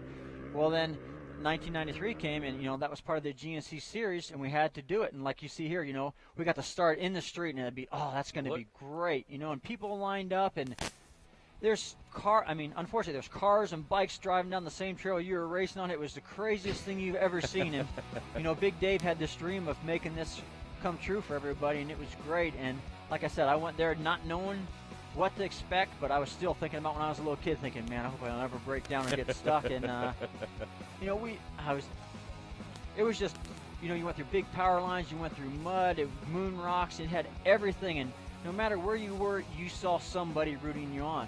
River crossings, there is that 93 river crossing we talk about. It starts out about a foot or two deep. They dam up the river. It gets about 5 feet deep. You see, I could be over exaggerating, but it gets bad. And here's that world famous 93. And they always want to help you. They want to see you fall or get stuck, but man, those guys would jump in there and help and pull you up, and just save you every time. That right there, Ironman Hill has nothing on the 93 river crossing. No, for sure not. That's some pretty interesting footage that we're able to view. You folks here. That guy's bike's not even running, Rodney. They're just manpower. Man, that's pretty amazing. So, first time you ever approached that section, brothers, we're going to get to see some bike action here. Tell me about what it was like the first time you came to that 93 river crossing. Well, this is the first river crossing I came to, and Larry Rossler was on my row, and he's like, hey, Fred, it's going to be dusty. You want to be safe. Take your time. Go slow. I'm like, okay. So I got to start, and it was a little dusty, so I back off a little bit. And Larry Rossler passed me like I was parked. And I think he just snookered me. But, those are the crossings where I came to, where those people are standing on the side there to your far right. That's where I went, because that's where the shallow spot is. People went through the middle, it was deep, and you fall, and you went through this water, and the water would get drug up on the banks, and it was slippery, and it was, no matter where you were on this track, it was a challenge. You had nowhere to rest. Wow, that guy's up almost to his waist in water, believe it. That's just crazy about how that is. And and the different types of terrain. You go from dust to mud to rocks to, you name it. You would even steep hills. You got the flat wide opens. You went through some railroad tracks, some riverbeds, and just big rocks, little rocks, and I mean, like I said, you always got tested there. Yeah, and it could be raining in one part of the track and dry and sunny in the other part of the track. Just pretty crazy. 25 miles, did 4 loops of that, and that was pretty crazy. Back here at Snowshoe Mountain, though, as we take a look at conditions here, we can still see that some of the rain left over from this morning is playing some havoc on the lower lying areas and obviously in the uphill sections. And I tell you what, I'm going to go ahead and take a look at this Mid-State Chevy Midway report now, because we are certainly at the halfway point of this one. There is no doubting that. So we'll take a look at that, and want to say thanks to our friends at Mid-State Chevrolet, and maybe I will and maybe I won't, my remote desktop for my scoring. So we're going to be a couple moments for our Mid-State Chevrolet Midway report. We'll try to get some technical difficulties sorted out with that. And again, the rider that we had out front, Adam McGill, leading in this one, but I think now here's footage as we watch the RacerTV.com and GNCC Live. We're watching some of the footage from earlier today, and I think that was some of the 4x4s going through. Look at that, man. They're having a party down there. Oh, yeah, they're having more fun than they should probably be having. But, you know, it's interesting. Look how high the mud is on the trees. It I mean, is. They just got to be flinging that mud on the four-wheelers, just flinging it up in the air. And she's got some white teeth. Hey, guys, this is Jen chiming in. I actually just saw Walker Fowler being towed in by Barry Hawks, so the fact that he's being towed in, he will be done for the day. Oh, man. That's bad. And, you know, unfortunately, I think Walker, yeah, he didn't want this to happen, but he knew it. He knew how it could be. Look at the people down there, though. Tough break for Walker, and we're watching this TV screen right now. Those folks are going nuts down there. It's pretty crazy, to say the least. Yeah, you know, these guys will be back next year. This is it. Yeah. If this was their first time here, they will be back, and they're just having fun. And, you know, that's what racing is about. They're out there to watch a fun section where people can get muddy. They might get stuck, but, you know, we'll help you out. And then this guy going to do a backflip. He sure is. He just did a backflip off of a stump. I know you can't see what's going on. Megawatts out there going, what? What are you guys laughing at? Any of you folks that are here at the racetrack? No, we're not laughing at you. We're getting to see some great footage from down deep in the woods down at Howard's Hole. Yep. And to give you a little idea, I don't know if we have any have a package on it or not, but man, there's Caleb Russell down there. We got Caleb Russell down there right now, and he's watching this. Now, how much of an advantage is this? Well, there's Walker Fowler, too. But how much of an advantage is it for those guys to be down in that section today? Is it an advantage or disadvantage for them? You know, Rodney, down there in that mud hole right now, it's going to change a lot. Even they could be down there right now, and by the time they go back up and those 200 quads go through that mud hole, it's all going to change. But right now they're getting a rough idea. You know, they're looking at the main line where those guys are going, and they're actually looking around that main line. They're looking for alternate lines already, because the main line's only going to get worse. So those guys are looking for some alternate ways around there, and just you feel better when you come to a spot knowing what to expect, knowing, you know, maybe I should go to my right more, and hopefully that's the best way. So well, it's just more set you at ease. Yeah, and to say the least, it's a nasty, nasty place down there. I think we're all seeing that. You wonder where it came from, how it all came to be. Well, we had a chance to catch up with a man that actually this hole is named after. Talking about Howard Russell. Okay, how Howard Hole got started was when we first come down here in 07, and we started making trails, and I'm the one, Howard Russell there, I'm the one that was running the dozers, and I lost one of the dozers in one of them sump holes back here, and then I went to get another dozer, which we got 2 of them, and I ended up getting it stuck and buried. And then I had to go get a bigger dozer, and the time we got them out of here, this is how Howard Hole got started. And it just keeps going every year. We try to make some changes, difference, but it turns out to be a pretty good spectator spot for the Snowshoe resort.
be able to keep them stable and keep them going forward. Now, with the bike coming through there when it's full of water, that's when you got to worry about hitting that rock or that stump or that log or something in there.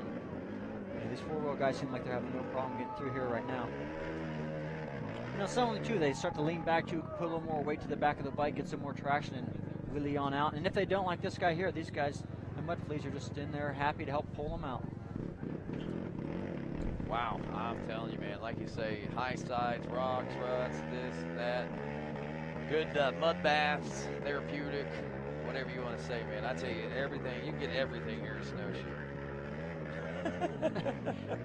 Even a little roost. He got roosted. After he's, you know, that's like a thank you. When you help push a guy out, he's spinning so hard, and all of a sudden he hits the mud, and then he just roosts and says thank you. Yep, and that's a special thing. If you can get somebody, if you can get somebody's roost, that's a special thing. If Chris Borch and roost you in the face, man, you can take that grit home in your teeth and say, thanks, Chris Borch, I appreciate that. Here we are. You know, this is some of the ski lift thing like we were talking about, Rodney, where they can get on that ski lift, they can go down the mountain, they can see those big mud holes, and then they can come back up. And as you can see, people getting off right now, I don't think they went to the mud hole. No, they were watching things there. And there's a nice restaurant down there, the boathouse down there. And look, we also got a nice Mid-State Chevy display down there. The folks from Mid-State Chevrolet. Stack them deep and sell them cheap. They do. They do exactly that, especially if you talk about GNCC to them. They give you a really good stack them deep, sell them cheap special down there.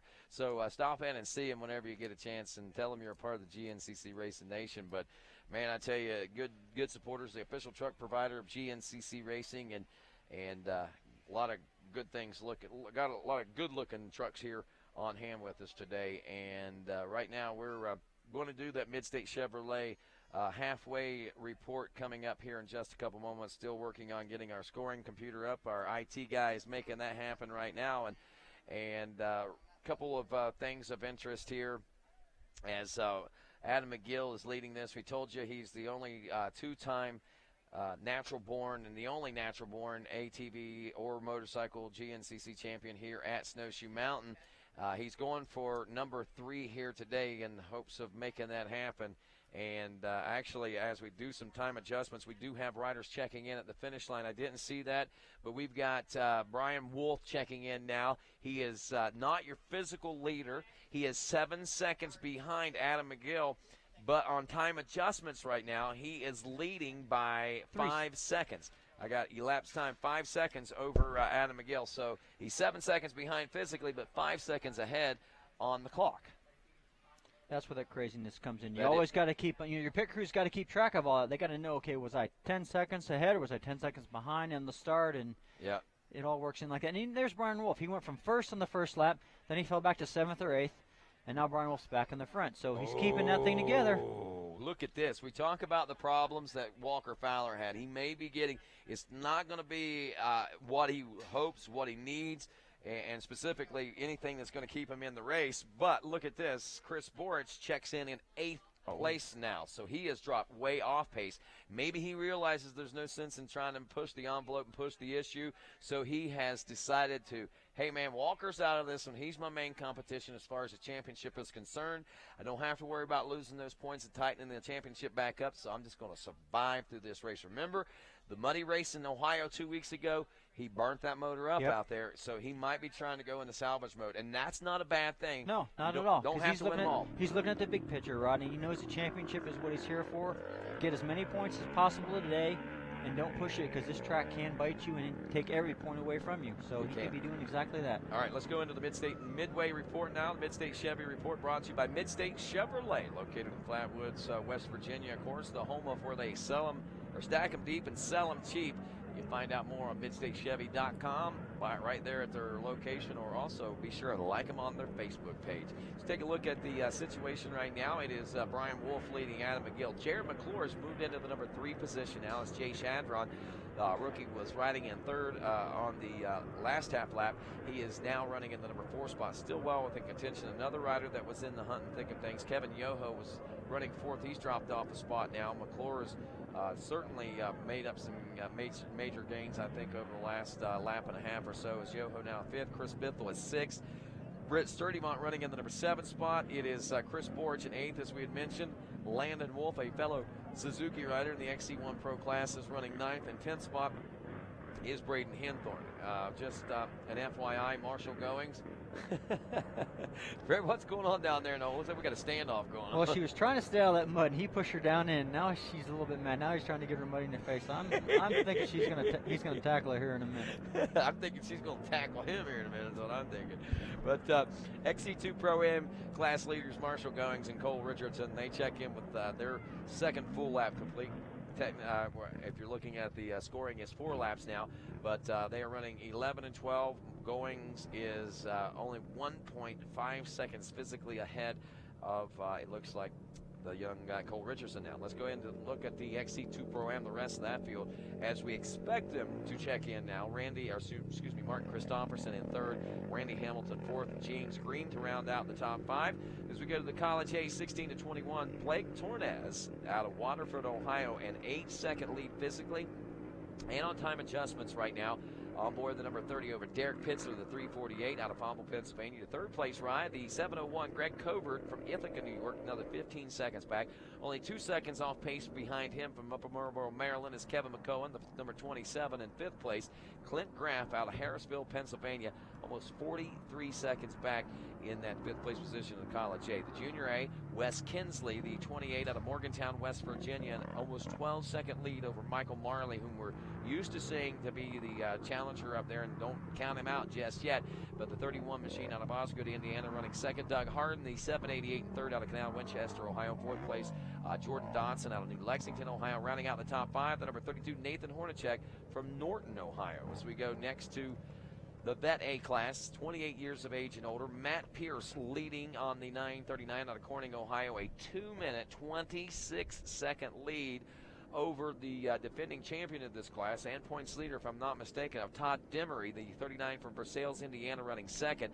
Tom Jansky, the 486 out of Brookfield, Connecticut, is running third.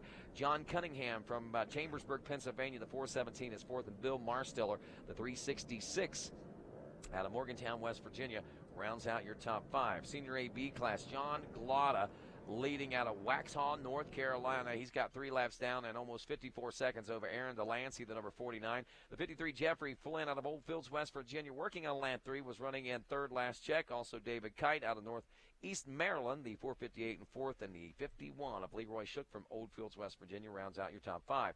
College B now, Austin Barnes is your leader. He's a West Virginia boy. Actually, 4 out of the top 5 are from West Virginia, the 16 to 21 College B class. Anthony Barnes out of Paw Paw, West Virginia, first. The 415, J.D. Brown out of Valley Head, West Virginia, in second. Tyler McDaniel out of Parkersburg in third, the 88. Cole Smith from St. Mary's, West Virginia, is fourth. And Corey Silverthorne out of Cutler, Indiana, is your 5th place ride there in the College B class.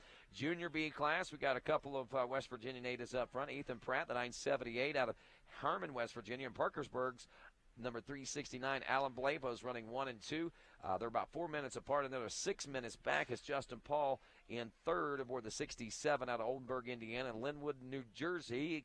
Chris Wittenberger, the 459, rounds out your top 5. Excuse me, that's 4th. I'm sorry. Then we got Westminster, Maryland in 5th. That's Robert Mapp, the 401.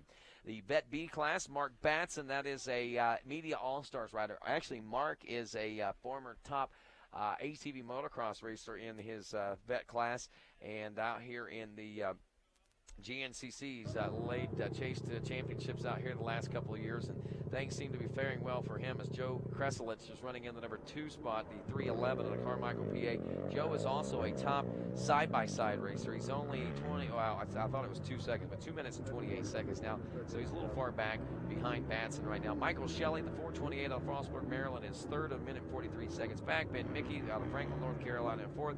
Rocky Anderson, the 400 out of New Stanton, Pennsylvania, rounds out the top 5 of the Vet B. And that is a look at your Mid-State Chevy Midway Report, brought to you by Mid-State Chevrolet. Be sure and check them out on the World Wide Web at midstatechevy.com. They stack them deep, they sell them cheap. Fred, watching things unfold here, again, a new leader, another new leader. We had McGill out front on lap number 4, and here on lap number 5, we've got Brian Wolf. Brian Wolf is only a handful of seconds ahead, but that is the key element there. He is ahead right now.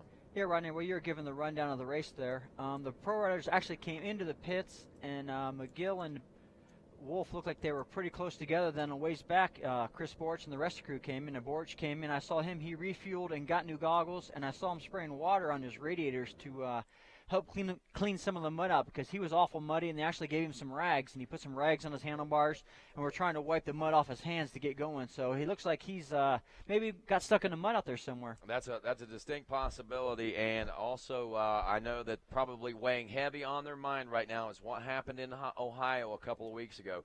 They are in a unique position to be able to regain a lot of those points back today, Fred. Yep. And if they have some problems, we could see maybe not happening. So they're going to do all they can. We'll see if they can make it happen, and we'll be back with more GNCC Live right after this. Twins have notoriously been very hard on crankshafts because that big long stroke of those two cylinders just flexes the crankshaft around. So we were seeing bearing issues. Research development people at AMSOIL could show us that it was likely an oil problem. And they were correct. That was the issue. Instead of having to redesign the engine, I just had to do a better quality oil.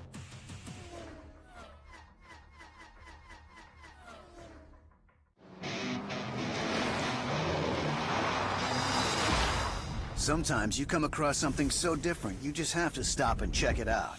The Rocky Mountain ATV MC website has everything you need, from our huge selection of tires, ATV and UTV accessories, and OEM parts, to our online chat, customer reviews, and instructional videos. Our extensive inventory means most orders arrive in 3 days or less. Get low prices, quick shipping, and incredible customer service. RockyMountainATVMC.com. Get ready.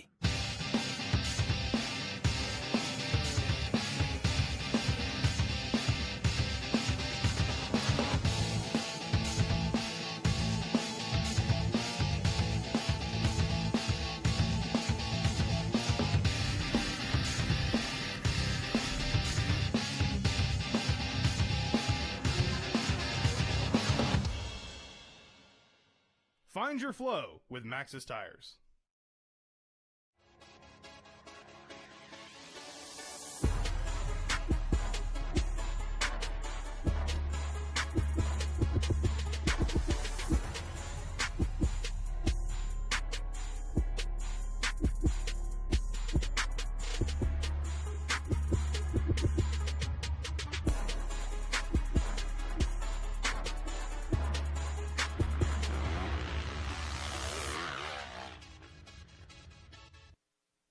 And welcome back to Snowshoe Mountain as we return here on GNCC Live at RacerTV.com. Rodney Tomlin, Fred Andrews, Jed Kenyon also out there chasing the racing around the mountains right now. And I know that Mrs. West Virginia is actually in the house. We're going to hopefully get a chance to meet with her here in just a little bit. But, Fred, right now things are really getting exciting as we are literally into the home stretch of this one. We're about an hour and 29 minutes into it as we approach that.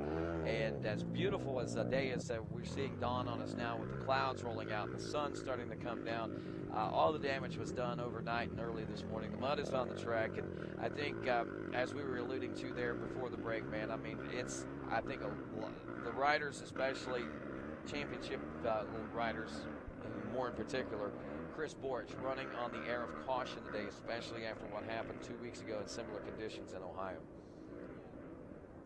Yeah, right now I think he's, like you said, he may be he got stuck in the mud, lost some time. Right now he may be thinking to himself, saying, like you're saying, he must get some points here today, get that little bit of cushion back that he lost from Ohio, and take his time and get to the finish. Walker had an unfortunate break in his chain, which is a bad thing for the blue team, but Walker's got all summer now.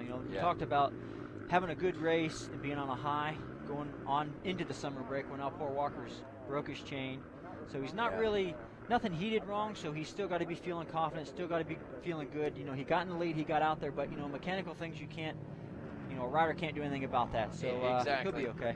And I know that it'll weigh a little bit heavy on his mind, but like I said in the pre-race interviews that I talked to him this morning, I mean, those were things that he was well aware of could happen. I'm sure that he's been in that situation before. I mean, we saw it happen in, North Carolina earlier this year. He finished 15th place. Now, this is a lot worse than 15th place, but regardless, he knows that opportunity is always presenting itself. So I got to commend Walker on his smarts. his groundedness and his I mean, you can call it humbleness if you want, but just basically knowing how this show works and how this game works, man. I mean, he knows it quite well as anybody. On the turn of a dime, something can happen and totally make things different as far as the championship is concerned. Folks, if you haven't done so yet, we encourage you to begin your tweets right now. Your chance to win $250 in great AMSOIL product is coming up here toward the end of the show. All you got to do is tweet your podium predictions to and hashtag those GNCC Live, and we'll be drawing for a winner at the end of the racing action. Now, you don't have to be right, and all you got to do is just hashtag it GNCC Live. We just want to know, how are folks thinking about it? What's your predictions? Do you expect Brian Wolf, Adam McGill, and Jared McClure to come across this one with the overall? Or do you expect the young Jay Shadron to really surprise us all, come out in this one and take the win? What about Kevin Yoho, Chris Bithell? Those guys not far off the pace either. If we look at these times, now here's something I want to do. Look at the times now. Let's talk about times heading into these final laps and this final little bit of GNCC racing that we got going on here in the ATV side of things. Brian Wolf, as we told you, he's not physically leading, so he knows what he's got to do. He's behind Adam McGill.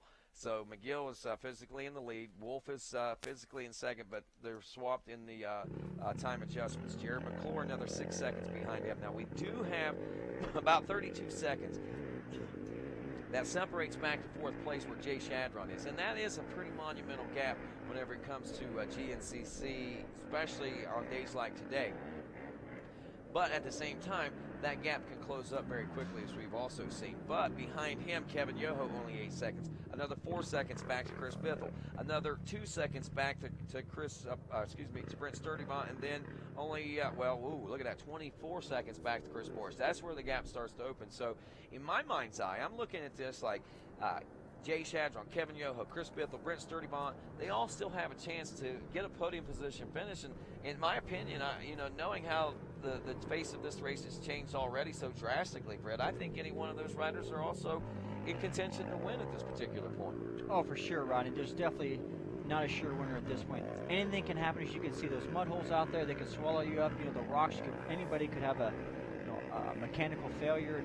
But, you just have to keep yourself in the game, keep focused on what you're doing, and keep pushing forward and let the cards fold as they are. It's nothing in your control. You just have to do your part and hope for the best. Exactly. And nobody's given up.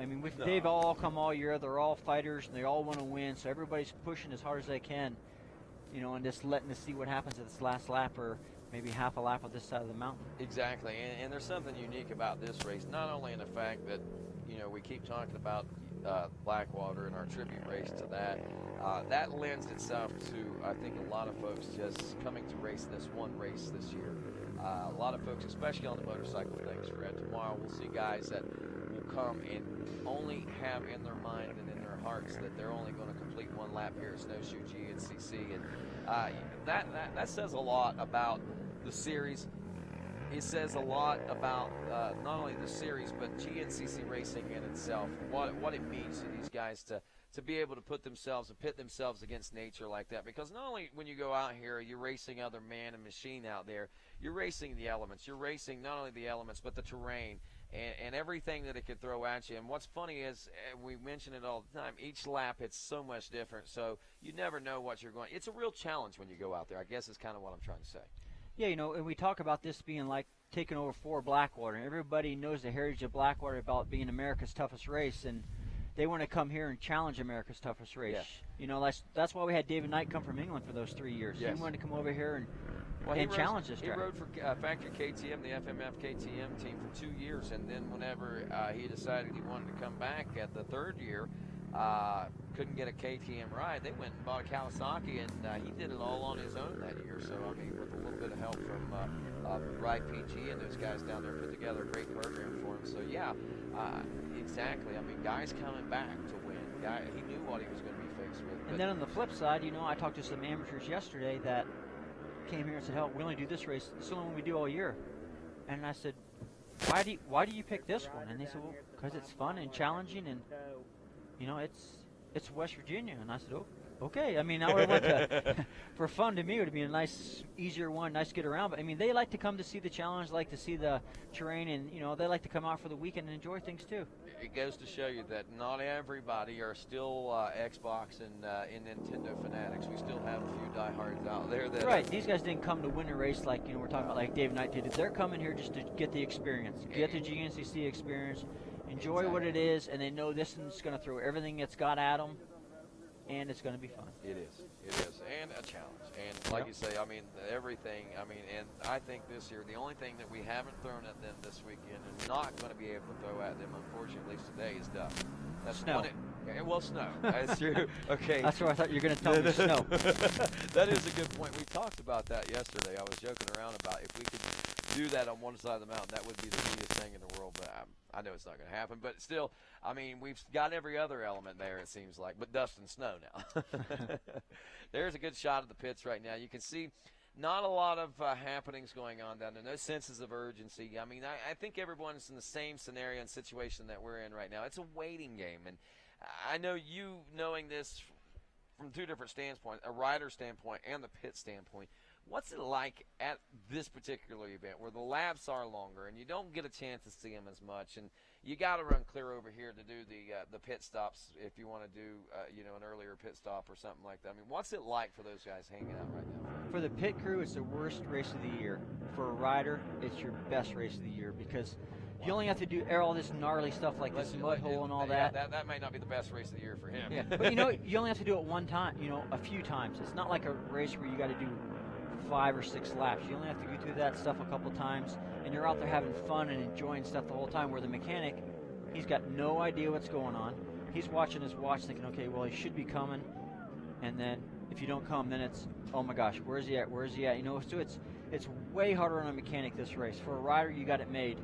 For the mechanics, you got to run from here to there, and you just got to hope you do come around, because unless you got guys with radios out there that are reporting, yeah, your rider came through here or there, then at least you know he's moving. But other than that, you got no clue. Yeah, and that's got to be tough, like you said. That's got to be one of the toughest things as far as a pit crew is not knowing the unknown. Always getting to the best of us all. But once you do get to see that rider, man, I bet. Oh, it's a sigh of relief. You're like, whoa, he made it. Right now, an hour and almost 38 minutes into this race, and we got Brian Wolf out front, Adam McGill running second, Jared McClure is third, Jay Shadron in fourth, Kevin Yoho is running in the number 5 spot. 6th place is Chris Bithell, 7th spot, Brent Sturdivant, Chris Borch running in 8th, as we said, Landon Wolf in 9th, Braden Henthorne in 10th, and we're less than 2 minutes now before we should expect to see our leaders in at the finish line. And I got to ask you, Fred, or what are you expecting? Are you expecting to see any changes? I mean, it seems like every time they've checked in, there's been a change. I was just thinking that, Rodney, right now. I'm thinking, okay, if I'm Brian Wolf and Adam McGill makes a little mess up or gets stuck and I go by him, do I go fast or do I just kind of cruise along? It's a double-edged sword, I think. So it is, and he's done it both ways.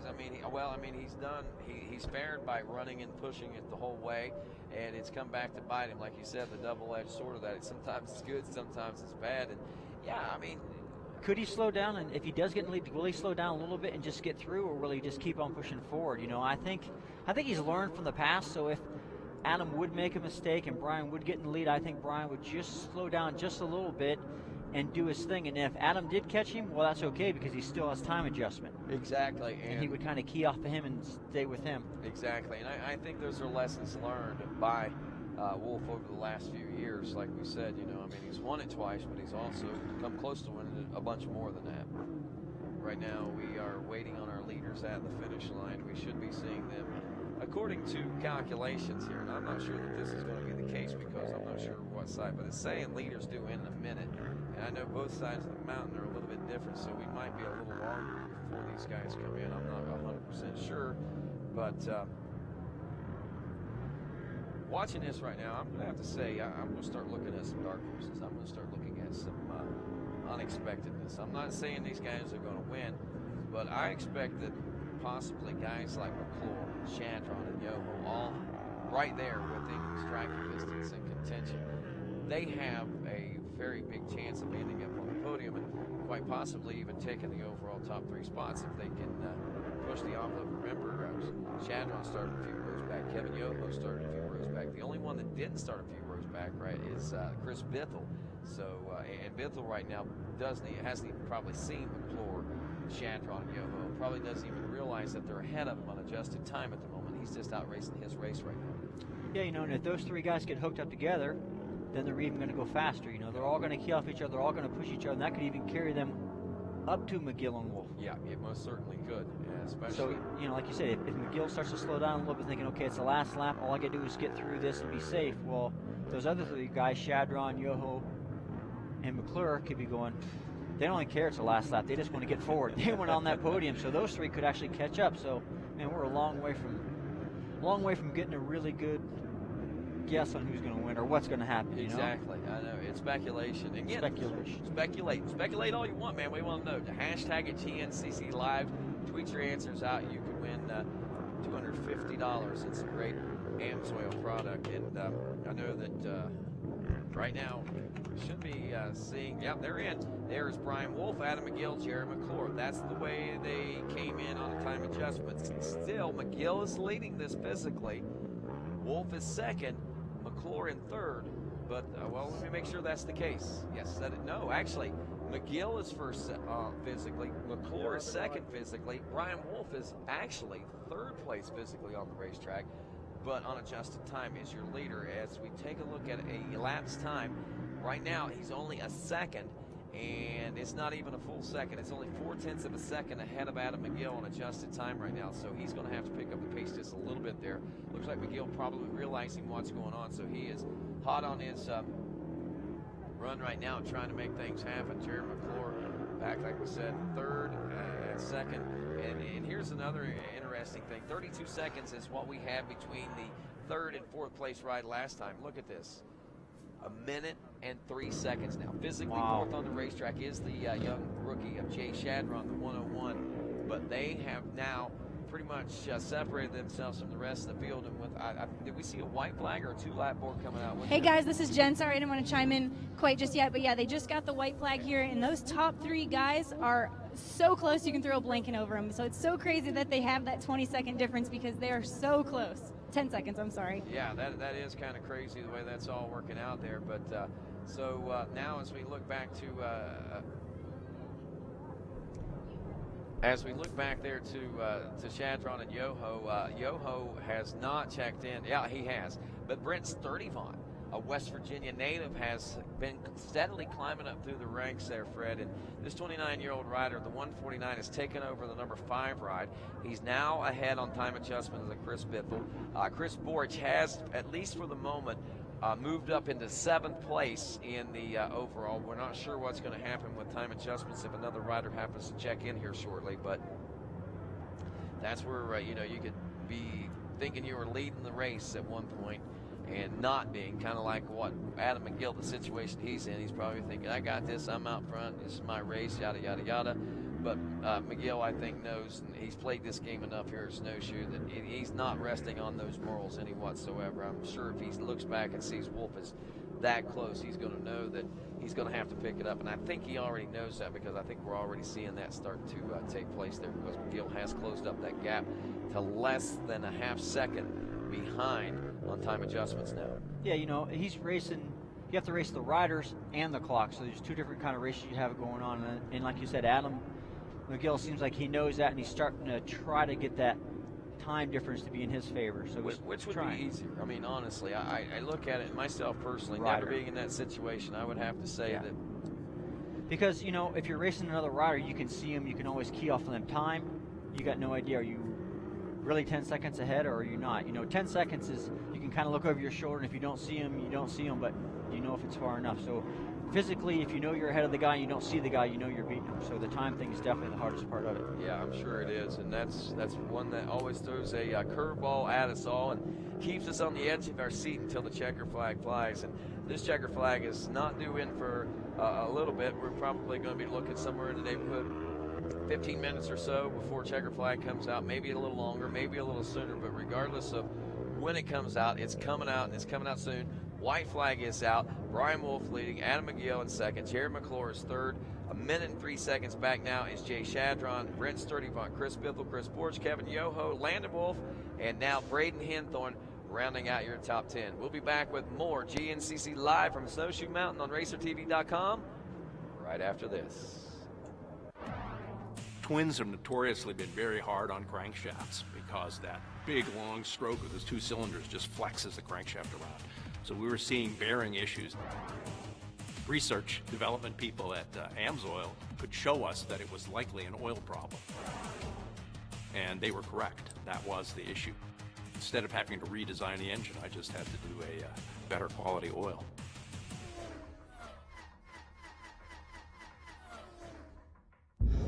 What do you call a machine that combines precision engineered handling, industry-leading power, and a rider-focused design? We call it a Can-Am. From the essentials to fully loaded, you'll find that same combination in every ATV and side-by-side we build. And right now, get your own for as low as $149 a month. Can-Am, the ride says it all.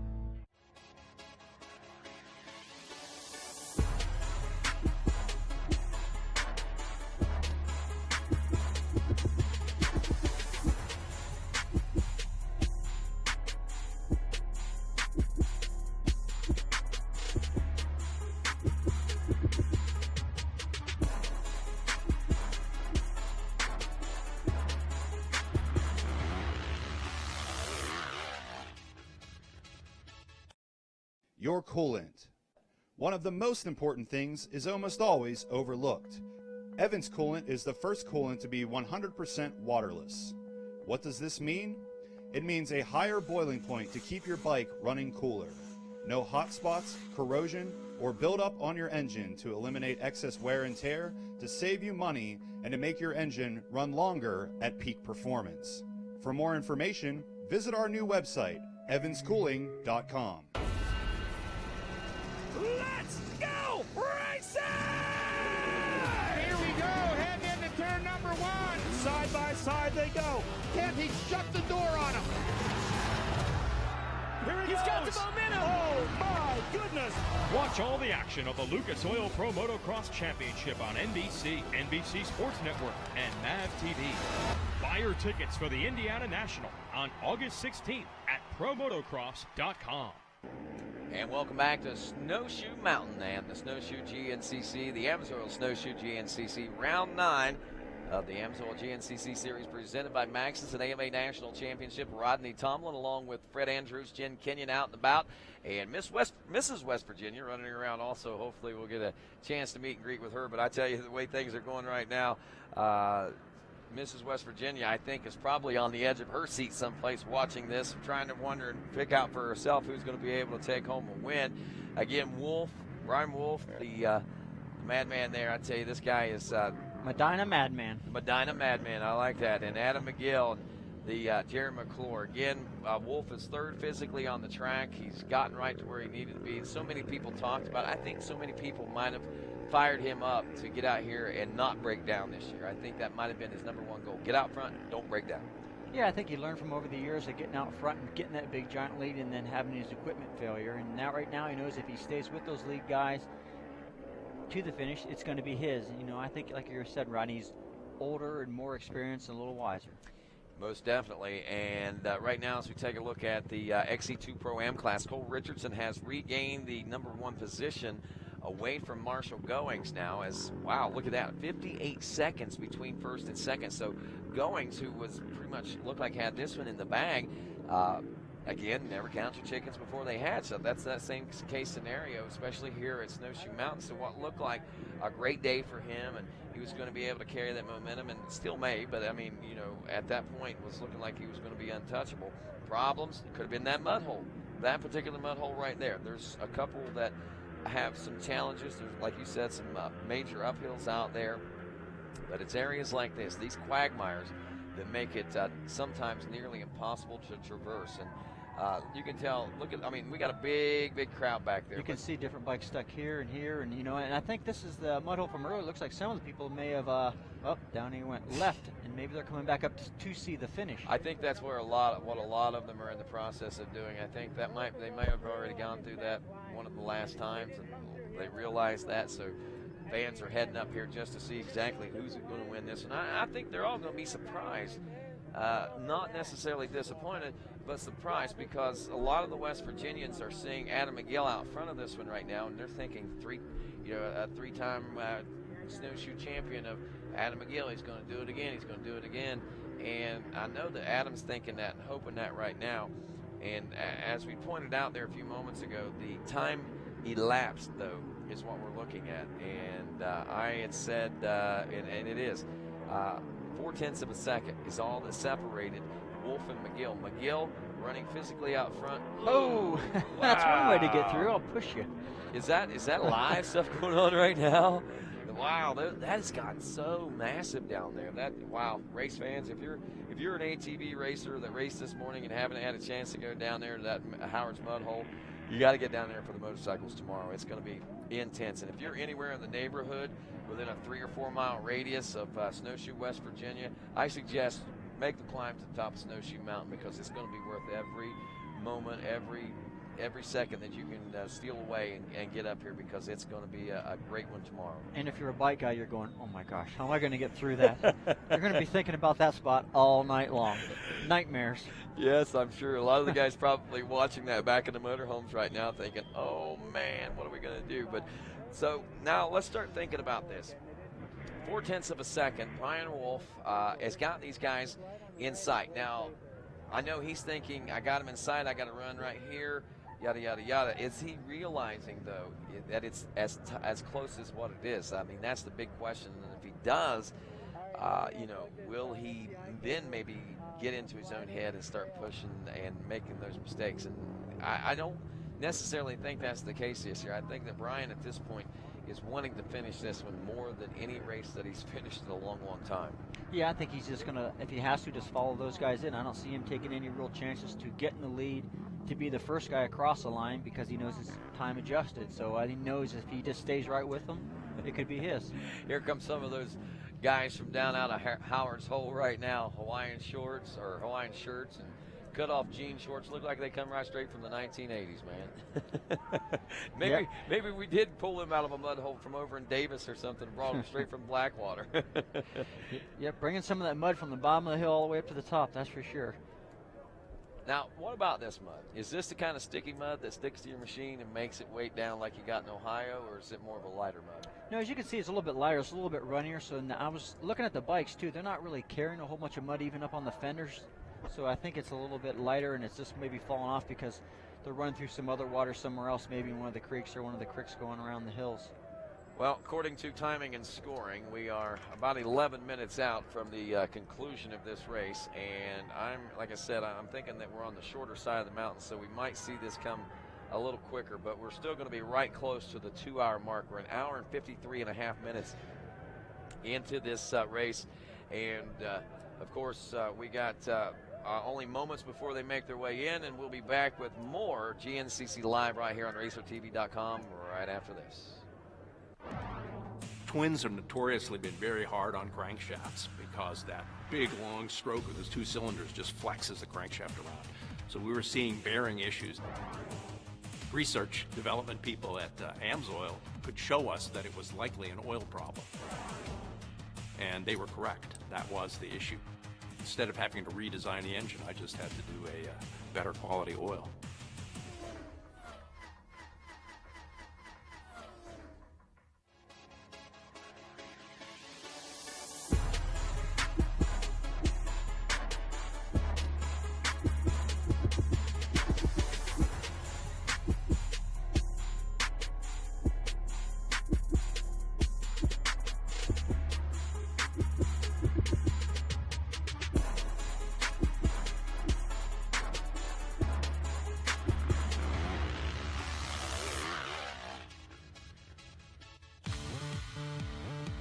They're the best off-road riders in the world, and they're coming your way every day on RacerTV.com. Check out all the action from the AMSOIL Grand National Cross Country Series presented by Maxxis and AMA National Championship. With live race coverage every week and weekend wrap-up shows, RacerTV has everything you need to know about the fastest riders in the woods. It's all on RacerTV. All racing, all the time. Your coolant. One of the most important things is almost always overlooked. Evans coolant is the first coolant to be 100% waterless. What does this mean? It means a higher boiling point to keep your bike running cooler. No hot spots, corrosion, or buildup on your engine to eliminate excess wear and tear, to save you money, and to make your engine run longer at peak performance. For more information, visit our new website, evanscooling.com. And welcome back to GNCC Live on RacerTV.com. There's Mrs. West Virginia right there. We see her walking into the village square there, and we'll also see her helping out with podium presentations coming up here shortly. And look at that. How often do you get a nice brick paved walkway at a GNCC? This is the only one that I know of anyway. Oh, that's for sure, Rodney. That's what makes this place so unique. And I like the trash cans there. They're bear proof. They are. They are. That's what I was getting ready to say. Did you know why they are the way they are? Yeah. And our first year here, actually, when we pitted down where Pro Row is, we were actually sitting there and we're like, man, this is so cool. It's, we're up here on top of the mountain overlooking, and we look to our left and there's a bear over there. He's just cruising in the parking lot, and he didn't care we were there or anything. He went over that trash can and he was fumbling and trying to get in there, and finally he gave up. So they definitely work. Yeah, they do. And, it's pretty neat. I spent some time up here helping actually. I've actually had the opportunity to help build the tracks, help tear them down, help reclaim and all that kind of stuff. And when you're out here and there's not so many people around, nature really is a big part of this mountain. I mean, the deer they don't walk right up to you, but they walk within just inches. I mean, we're talking 4 or 5 feet away from you, and they are not bothered by you at all. The bears, they don't come that close, but they get within 20 yards or so, and if you make a noise or something, they'll just kind of look over at you and like, what do you want? And then they'll just go right on, man. I mean, I think it's pretty neat. They're pretty tame, not tamed, but they're used to. Yeah, they're used to seeing people, and like when we came here our first year, we walked some of the track, and we're walking the track, and there's a deer in the trail, and usually when you see a deer, it sees you, it kind of walks off out of the way, and they're like standing in the middle of the trail. You're getting closer, and it's like, well, go ahead. I don't care. Go on around me. And it was, you can it was tell they kind of don't weird. get hunted up here. That's for sure. I mean, they have no. They're used to people all the time with all the mountain bike stuff they got going on here, and then the skiing and just people just out there for nature walks and that. So exactly. It's, and there is really a lot neat. of stuff that goes on here as we check back in out the 5-mile marker with our riders, but there are a lot of events that take place here at Snowshoe Mountain, and we are just privileged to be a part of it. And from what I understand, we'll be coming back quite a bit more in the future. And Tim Cotter was talking about it before the start of today's race. He said next year will be the 40th anniversary of the Blackwater 100. We're going to have a big celebration next year, a 40th year celebration. We're going to bring back a lot of champions, and it's going to be a neat thing. I mean, we're just now in the planning stages of it. But if you know a former Blackwater champion, tell them to get a hold of Racer Productions. Make sure we got their contact information, because we want them to be a part of the ceremonies that we're going to put on next year here at Snowshoe to celebrate.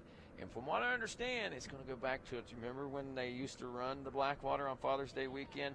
We're working on the schedule, and I think we'll be back here on Father's Day weekend also. So mark your calendars, mark your schedules, and get your rooms in early. I think your room reservations you'll want to get right now.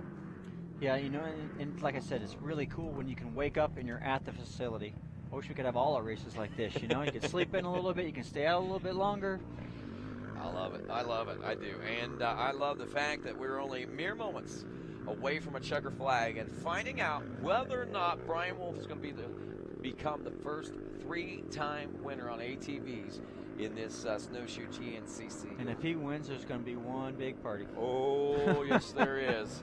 Yes, there is, and I'm sure that a lot of us are going to want to go to that one because it's going to be fun. I hope we're invited. I can guarantee you we probably are. I mean, Brian loves that's one good thing about Brian. I mean, Brian is a good time guy. I mean, a couple of years ago, he really put a lot of pressure on himself and was doing very well, and then he had that hand injury, the blisters and stuff going into Florida, and that was the year that he had the most dedication, the most hard work going into that year, and it all went out the window on him on that year, and he's gone back to the basics of it all. Making it fun. He does, and he's got his kids, he's got his wife here. They're all having good times, and I think the results are showing it. He may not be getting up on the podium and things like that, but we're seeing him top 8 in the 6 or 8 in the point standings, and that's saying that he is nothing else, is running some good consistent races here in 2014. Down near the finish line now as we await the arrival of the winners here, and the big question is, who's it going to be? Who's going to come across the line first? Who is going to be able to take away the glory and steal the thunder of what Snowshoe Mountain has to offer here for the ATV portion of GNCC? As we look out over that mountainscape, that is one of the most beautiful, magnificent views on the GNCC tours. Davis, West Virginia, only a few mountaintops away over there. The Cass Railroad over in that area, very historical place, just being part of West Virginia. And then, of course, the parts that go with ATV and GNCC. All right, the leaders are coming toward the finish line right now, Fred. That's the reports that we're getting. We're a little over 2 hours into this one, almost 2 hours and 1 minute, and we're going to be probably before the 2-minute mark. Maybe we'll see as the leaders. And that's the cool thing about this, Rodney, is you don't see anything. All you see is a beautiful mountaintop, and all of a sudden, boom, they pop out of the woods. Okay, we just got the official where they're thinking 3 to 4 minutes now, so we're going to take a look at our Twitter winner. Remember our contest where we offer $250 in AMSOIL product. All we want to know is who your predictions are. And we predict and know that the winner this time is going to be Willie Porter, at Rect 696. He hashtag GNCC Live. McGill, Wolf, and McClure. Wow, that's a pretty good thing. And if nothing else, he wins himself $250 in AMSOIL product, whether he's right or wrong. But we're glad to know who he's thinking and who he's looking for to win this one. So congratulations, Willie Porter at Rect 696. You are our AMSOIL winner. Back down in the wood section now, and we can see that they're still having fun. They are. They're not coming out until the last bikes go through out there, I don't think. No, they know they got a couple 200 or 300 more quads actually going to be starting up here. Wow. Slowly. I mean, these guys, can you imagine how tired these guys are now? This is a different section, I think, a whole different shot that we're looking at. I don't think this is Howard's Hole. This is a different area of the racetrack, if I'm not mistaken, unless it's down a little further out of Howard's Hole, but I'm not seeing it. Yeah, I'm thinking it's down to the right a little bit, Ronnie. That mud hole or Howard's Hole is just getting wider and wider. Oh, it is. Yes. You know, a little longer to go that way probably, but it's safer. Yeah. Especially with most of the spectators already coming up the hill to watch for the finish. You got to pick and choose wisely because you don't want to be stuck down there, just like my nightmare when I was at Blackwater. When I was a little kid, I don't want to be stuck out there. Who's going to help me? I can imagine you're probably about the age of your kids that are now. And thinking that, oh man, I can imagine. But good experience for you, I know, at 94, taking that win, and to be able to come back and relive memories like that from the TV booth like that, Fred, is a good thing for you. I'm proud of you, man. I'm glad to see that things have gone so well for you, and all that you've done in GNCC and racing, and behind the scenes with the addition of the XC2 Pro Lights class, and making that whole program what it is, man. I mean. It's been a good career, and like you said, a very good move to make the switch. Yeah, to now with the KR4 program, we can help riders fulfill their dreams. I was a champion and a factory rider, but there's a lot of people out there that aren't going to be that person, that need some help, that really don't know how to get it done, and we can bring those people and give them a factory experience with the bikes and the people helping you and making sure everything's 100%. All you need to do is just show up and ride. So it's a great experience and a great opportunity I got. Bringing your bikes to the track, pretty crazy thing. I think that's an awesome deal. All right, they're coming. So we should be getting in somewhere close to sight for our leaders and checker flag to unfurl. Is that our leader coming in? Sure is. Sure is. Coming across the finish line in the #1 spot is Adam McGill. Adam McGill takes the win physically on the racetrack right now, and as time wears on here, I'm beginning to think, because he was only 5 seconds ahead, and there's a bigger gap than that between him and the rest of the field now. There's somebody over there to the left. Is that McGill? Let's see. McGill is there. He's the only one in, so I'd have to say that Brian Wolf's running into a little trouble, and he's definitely more than 10 seconds back. Yep, and that right there should pretty much secure. We're going to wait for the official word, but I think that Adam McGill has just secured his 3rd Snowshoe GNCC championship here in his home state of West Virginia. We continue to watch with bated breath. Still no sign of second place. Man, I wonder if Wolf and McClure actually got together or stuck out there together or something. It's unusual that both of them haven't come through. Exactly. Remember, we were talking about the minute and 1 seconds, minute and 3 seconds between 3rd and 4th place position. This might be a big saving grace for Jay Shadron now, as we got another fast guy coming in. I don't know if this is Wolf or McClure. That might be McClure coming in. Let's see who it is at the checkers, and then as it waves, we see that was Cole Williamson, Junior 822 plus class rider checking in, and Brian Wolf checks in. He checks in the number 2 spot. So Adam McGill is done at West Virginia. Adam McGill becomes the first ever 3-time ATV race winner and the only natural-born West Virginian to win this race. Adam McGill does it. He did it in 09, he done it in 11, and welcome to 2014, Adam McGill. You're a champion again. Better start playing John Denver. Get it on. All right, wow, so all the West Virginia race fans, Jared McClure checks in. Look at that, he gets on the podium. McClure, the sneaky snake, snuck right in there, and we were talking with him. I actually told him, believe this or not, I told him and Braden Henthorne, not Braden, Bryson Neal, I told him, I said, I didn't interview today because I thought that I would see you on the podium a little later. I didn't get Bryson right, but I sure got the sneaky snake right, man. Something told me about McClure. He's going to have a good day here today. But still, I mean, there's still that chance he might get knocked off the podium right now. But we're waiting on Jay Shadron, that minute and something, and he just checked in. There's Chris Borch in the 4th place position. Wow, that was a big break push.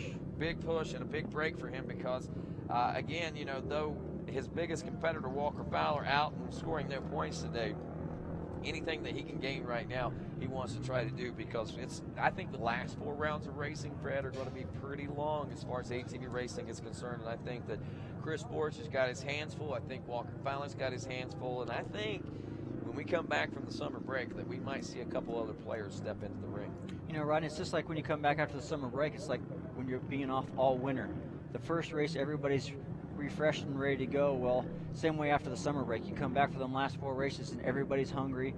Everybody's been working on their bikes, adjusting them and tuning them and putting new parts on. Their bikes are 100%, and they've been working at 100%. So the second half of the year is just like a brand new series. It is, and good news for Chris Borch as Walker Fowler is out early on this one, so Fowler won't get the points today, and that's exactly what happened to Borch. So as quick as things were looking great for Fowler, they go back to not looking so great. But regardless, Adam McGill is your winner.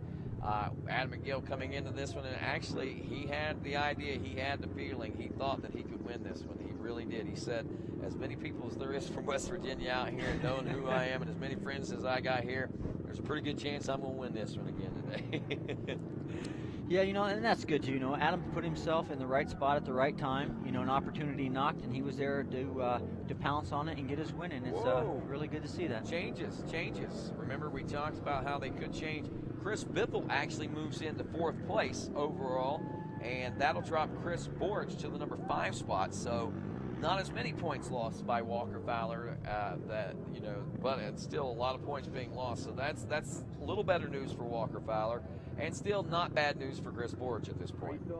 No, you know, like I said, Chris has already had 8 points, so maybe he gained another 10 or 15 or whatever he did. That's just a little bit of cushion, and that, you know, that's something good for him to go into this break knowing that he's got a little bit of a breathing room. Wow, look at this. Brent Sturdivant, whom I've been waiting to break free and give us one of those breakout rides, is checked in the number 6 spot after some time adjustments there out of Montrose, West Virginia. Jay Shadron, a rider that looked like he might be positioning himself to take a win, ends up finishing up in the number 7 spot now.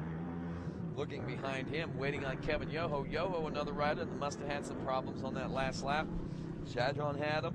He lost a few positions. We've seen a couple of different changes taking place there on that final lap. So, well, you saw the course, Rodney. The thing is treacherous out there. So, you know, that last lap means it could take a lot away from you, or it could help you. You know, you could find some good lines and maybe make up some time, or you could have caught some lappers. But this track definitely had a lot of different obstacles out there today. It did.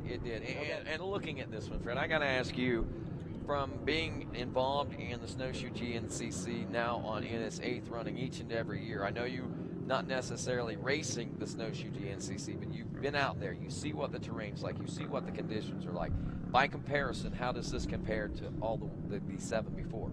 Well, you know, it's getting rougher and rougher every year, Rodney. You know, some of them rocks are getting bigger because, you know, we're taking some of the earth out, and then some of the mud holes are getting deeper and wider. And I think that it's getting more prestigious now that it's getting, you know, our 8th or 7th year into it. So more people are coming, so there's more things going on out there on the track. I think you're absolutely right, and it's got its challenges. Whether or not it's more challenging today, I say it is a little more challenging, especially in conditions like what we've seen here today, but they can always make it more challenging. I remember a few years ago when they did. Yeah, the first year we came here, it was so challenging. Nobody said, we're never going back there again, you know? But that's what this place was, and that's what we thought people wanted. Yeah. So then we kind of got a little mixture, and I think we got the perfect mix right now because, as you can see, each lap, just because you're winning or you're up front doesn't mean that's a cakewalk. You can sit on your heels and rest. You have to be on your game. That's it. Hey, West Virginia out there standing in the concourse. Give us a big wave. You're on TV right there.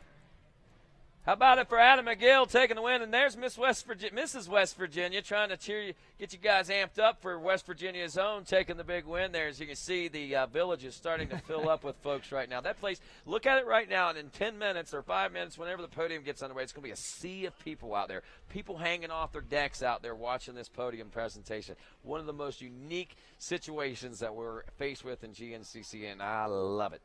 Man, I think them guys in the mud hole look like they're having a lot more fun. These guys don't look excited up there.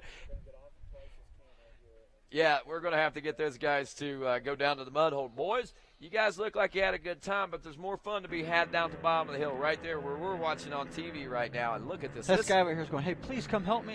It's almost over. Help this me. lady, look at her. She's barely got any mud on. She's like, it's not going to be me. I don't see you. I don't see you. You know, in finishing this race, Rodney, you're so excited that it's over because it was so rough and so brutal out there. And if you did well, it's a bonus. But just finishing out there today definitely means something. All right, Jen Kenyon standing by down on the podium right now. Why not go this route right here? We can call him Mr. West Virginia because he won his third GNCC here, Adam McGill. But we've got not any relation to that Mr. West Virginia, but we've got Mrs. West Virginia, who is actually going to be competing for the national title coming up in August. That's right, Rodney. We have almost Mrs. McGill watching at home, so we want to wave to her. Congratulations to your hubby. But right here we have Mrs. West Virginia, Mrs. Tacey. Tacey, it's a pleasure to have you here. Tell us how your day's been going. My day has been amazing. I met up with Adam McGill earlier today, and I just had that feeling. I had that gut feeling that he was going to win it, and here we are. He's the winner. You know, West Virginia's a special place, and they really stay true to their own. Adam is the only guy to win this race 3 times, and he just so happens to be from West Virginia. Maybe you gave him some good luck. Maybe. Absolutely. That would be honoring. So tell us a little bit about your activities and what you've got going on. Anything coming up here in the near future? Well, I've been participating in a lot of events here lately. I've been working with the Mountaineer Food Bank and programs through Feeding America and really educating people on the importance of, in poverty. And it's just one of the moments that I realize I'm a voice for West Virginia. I'm a voice for people, and I'm really excited and honored to be that. Well, we are very honored to have you here at GNCC. Hopefully we'll see you again soon, and good luck in all your upcoming endeavors. Thank you so much. All right, folks, give a big round of applause for Miss Tacey, Mrs. West Virginia. And Tacey is... Adam's going to want her to start a couple more races. No doubt. Gotta get her there.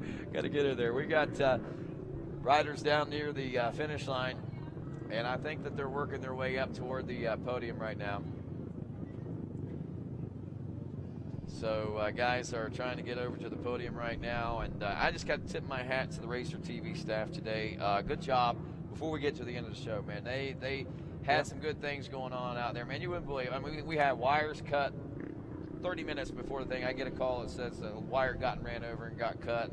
And so they were busy trying to fix that, and then they had some issues with some holes down there. Look at that's Griff Cotter right there. Griff is. Man, not afraid to get his hands wet, dirty, or he's not afraid at all. Look at that. I mean, that guy dives into his work. You'll see him 30, 40, 50 feet in a tree one moment, and then the next minute you'll see him walling around in a mud hole or something like that, man. Kind of crazy, man. I mean, the dedication of the TV staff here, and I just want to say good job, guys. You pulled it off again in the most excellent and great event here at Snowshoe. Yeah, like you said, Ryan, that's all behind-the-scene things that we don't see. It's like a racer winning out there, and you forget you don't see his mechanic and all hard work they've been doing. Right. So you and I are up here announcing, and nobody knows how hard it is to make us do our job. Exactly. Them guys are out there all times of the day. Just to get us to a point to where we can do our job, man. I mean, it's pretty crazy. And right now, Adam McGill, Brian Wolf, Jared McClure are making their way to the podium right now as they get set to celebrate West Virginia style here. And I think that there's going to be a big – I know that we were expecting a big party out of Brian Wolf. I think he'll probably – Still going to be a big party. Still going to be a big party, yeah. West Virginia is coming unglued tonight, my friends. The mountain's going to shake a little bit, I think. Yeah, I think a few years ago here I seen Brian Wolf jump in the pool with all his gear on. I think that Adam McGill has made his way to the podium, if you can hear the crowd in the background. And there he is. He's making his way up right now. Yeah, and I think he's brought his bike over there. But, you know. Now look at that sea of people. Remember what I told you about? That place is packed. So there comes that's McClure, I think, coming through there. Was that Wolf? Either one. And they're getting it all set up right now there. Look, McGill's already got out of his muddy shirt. He's got one of his team shirts on, it looks like. Got to show the sponsors off, Rodney. Got to show those sponsors off. And look at him. He's all clean. He's all smiles. Did he bring a brand new bike up for the podium? It doesn't. No, I think they must have washed him off somewhere because I see Brian Wolf's bike's clean too. They drove him through the Alco Cleaners ATV wash is what they're telling me now. Alco Cleaners, a big supporter of GNCC Racing. 100% natural cleaner, money back guarantees and all that good stuff. Remember we were talking about Brian Wolf being a family man? There's his family. There's his family. Look at that. Brian Wolf giving us a little burnout down there and the bricks. Can't do that on the podium anymore, but he does it on the bricks down there. And there is McClure, the sneaky snake himself, sliding right on in there and taking that final podium position finish. And I got to ask you, West Virginia race fans, give it up for your own right there, your top 3 overall. Jared McClure, Brian Wolf, and West Virginia's own third-time win for Adam McGill. Jen Kenyon standing by down on the podium as we get ready to bring these guys up and congratulate them. The mayor of the GNCC Racing Nation right there, and the first voice of the GNCC's Mr. Tim Cotter right there. Look at that. We're going to head on down to Jen Kenyon, who's standing by down on the podium, and I know she's got a pretty excited crowd and a pretty exciting podium coming up right now. That's right, Rodney. West Virginia, one more time. Let's hear it for our top 3 finishers, Adam McGill, Brian Wolf, and Jared McClure. All right, folks, let's get things started here with our third-place finisher overall. Jared McClure, welcome back to the podium once again. It seems like this is a place that you'd like to stay. Oh, yeah, it's definitely awesome being up here. Finally, my parents were here, and, you know, I put it up here, so that was cool. I love Snowshoe. I believe I got 3rd here in 08, so, you know, it's kind of familiar to be up here at this place. So I love the track. It was awesome. The fans were awesome. I honestly don't think we could do it without all you guys out there, man. I mean, you just pointing lines, helping us through the mud. It was so cool. Being from Pennsylvania, you're not far away from here. I know you guys have some of the similar conditions over there. Talk about the track out there. It seems like it was pretty rough, but of course, all of us folks up here, at least the clean ones, didn't quite get to see what was out there. Yeah, you know, it is similar to home. Typically don't ride in this kind of stuff at home, though, because you ruin everything. But, I mean, the track was awesome. I mean, I thought it was so fun, just, you know, switching positions, picking lines. You really got to be smart, and that first lap just kind of – everybody's so close, so you really got to take your time and just stay up front. And, you know, there was probably – I'd say between the 4 and 5 was couple pretty bad spots. This other side was a little faster, pretty steep downhills, but, I mean, a little bit of everything. I thought it was awesome. All right, well, it looks like you came out here faring very well. We're heading into the summer break. How are you feeling heading into, you know, a little bit of a break before we get going again at the end? It's awesome. You know, I moved up in the 4th place after last podium, last race. So definitely just moving forward, I guess, you know, hopefully gaining some points on some guys. And, you know, I just want to try to get up here every race. That's my goal. If it's 3rd, it's still good. I'll just want to be up here. All right, well, who would you like to thank, Jared? Everybody came with me today. My mom and dad, you know, his first race, they said they're here, so I'm pumped that they could be here.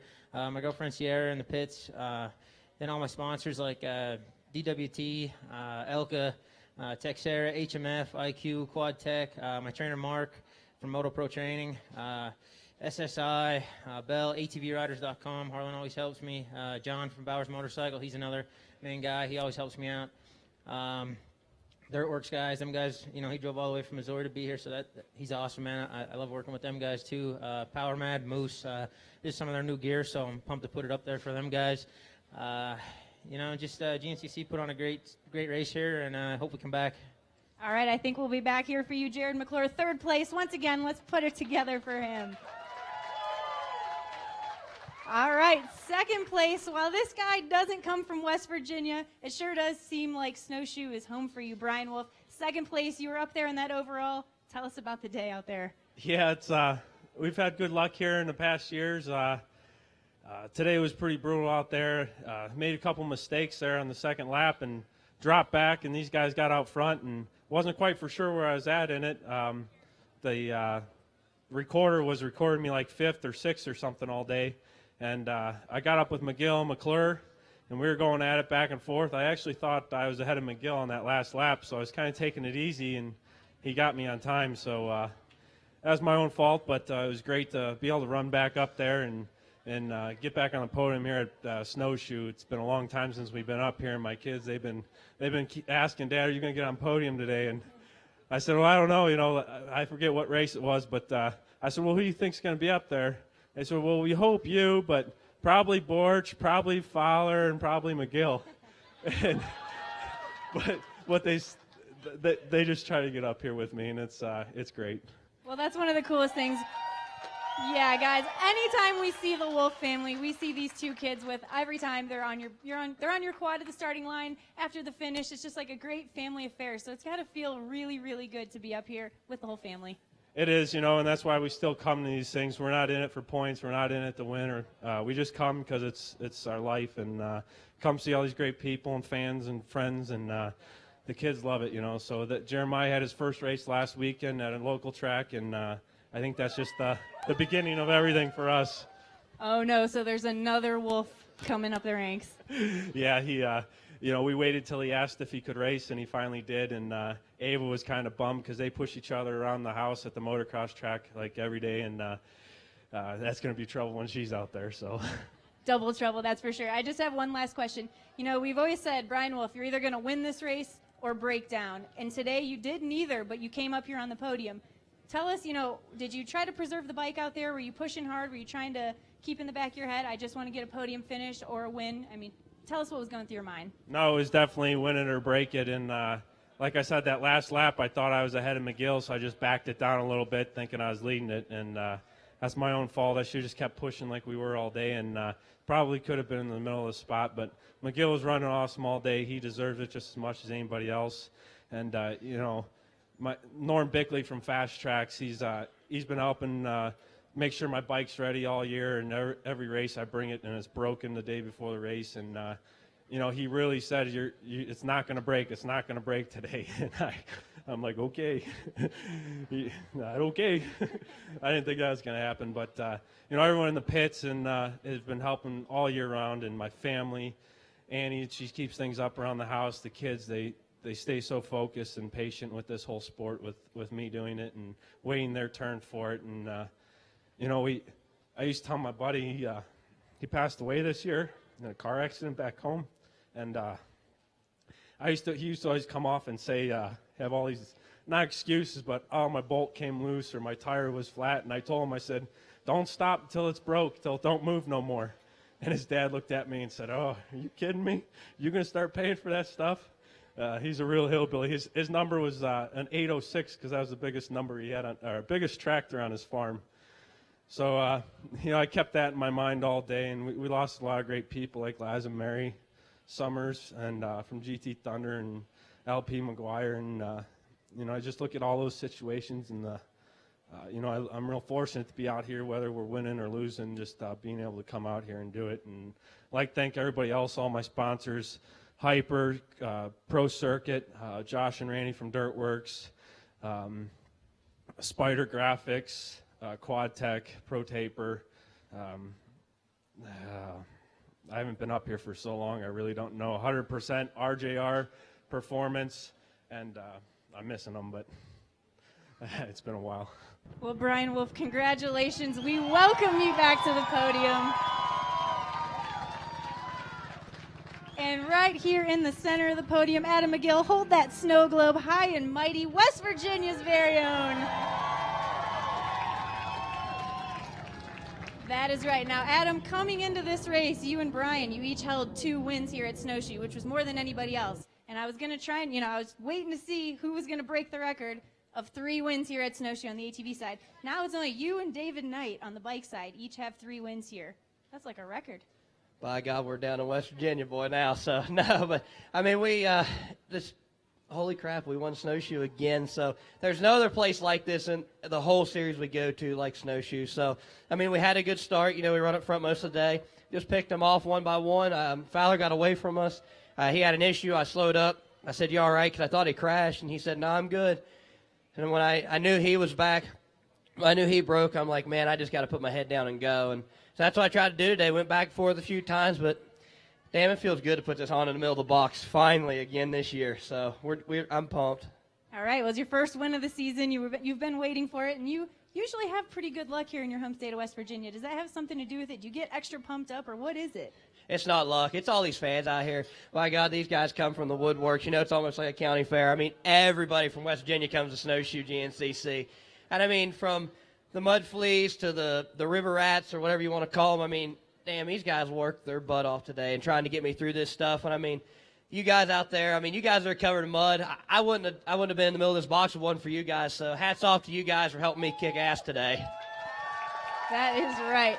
Now, Adam, quickly talk about, you guys were on the front row. I know you're used to starting on the front row, so that's not that big of a deal. But did you have any kind of idea of what was going on behind you, or were you keeping an eye on Brian and what he was doing? No, I knew he was up there, and it never clicked until he just said it, till the time adjustment. So I never really paid much attention. I just knew once I got in the lead, I had to push, and I was wanting to push to stretch out from them guys because they can't see me. More than likely, they can't catch you. So I pushed really hard and tried to get away, and evidently it was enough gap to stay in front and bring home the W to West Virginia.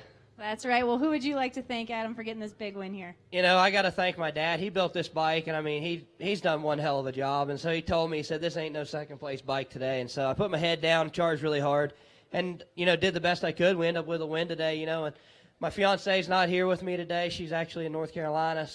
But my title sponsor, Racing Power Sports, CST Tires, PirateMX.com, Blingstar Fast Company's here, so you guys want to check out their products. They're down at my trailer. Blingstar, UPP, Quadtech, Ball Motors pulled awesome all day. Can't thank them enough. Streamline brakes are getting us stopped in these nasty downhills. Lone Star Components, like I said, DC Pro stuff, guys, is by far the best stuff I've ever ridden. And so you guys need to definitely check them out. Give them a call. Custom Access Shocks, they're here today for everything your shock needs. I mean, great company. Hyper, FMF, tire balls, no flats all day. Wiseco, DeRisi Racing, Works Connection, JT, Scott Goggles for keeping us clear all day. Twin air filters for keeping this motor breathing. Outerwear for protecting it. IMS, Get It Performance. We have RJR, and the Wexer crew.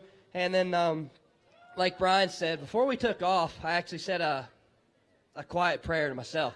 We've had a lot of losses this year, and it's really tough. So I did a helmet in memorial to them guys, to everybody. So if you guys want to check it out, feel free to come check it out. But I really felt that all of those people were riding with me today. So thank God we brought it home in West Virginia. All right, that's absolutely right. Adam McGill, one more time, today's overall champion. And now it's time for the champagne celebration, everybody. Rodney, you can chime in at any point now. All righty, Jen, thanks a lot. Well, as we always like to say in the world of GNCC racing, to the victor goes the spoils. But first, right now, let's put our hands together one more time. Let's get our cameras out, and let's get ready for this this big picture and photo op. While they do that, your top three once more. Overall in the XC1, Adam McGill, Brian Wolf, and Jared McClure there.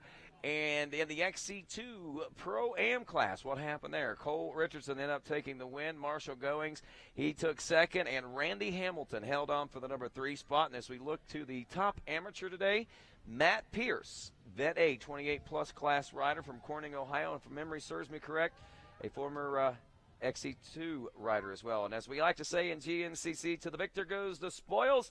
And here in the great state of West by God, Virginia, the spoils, the sweet, sweet spray of champagne.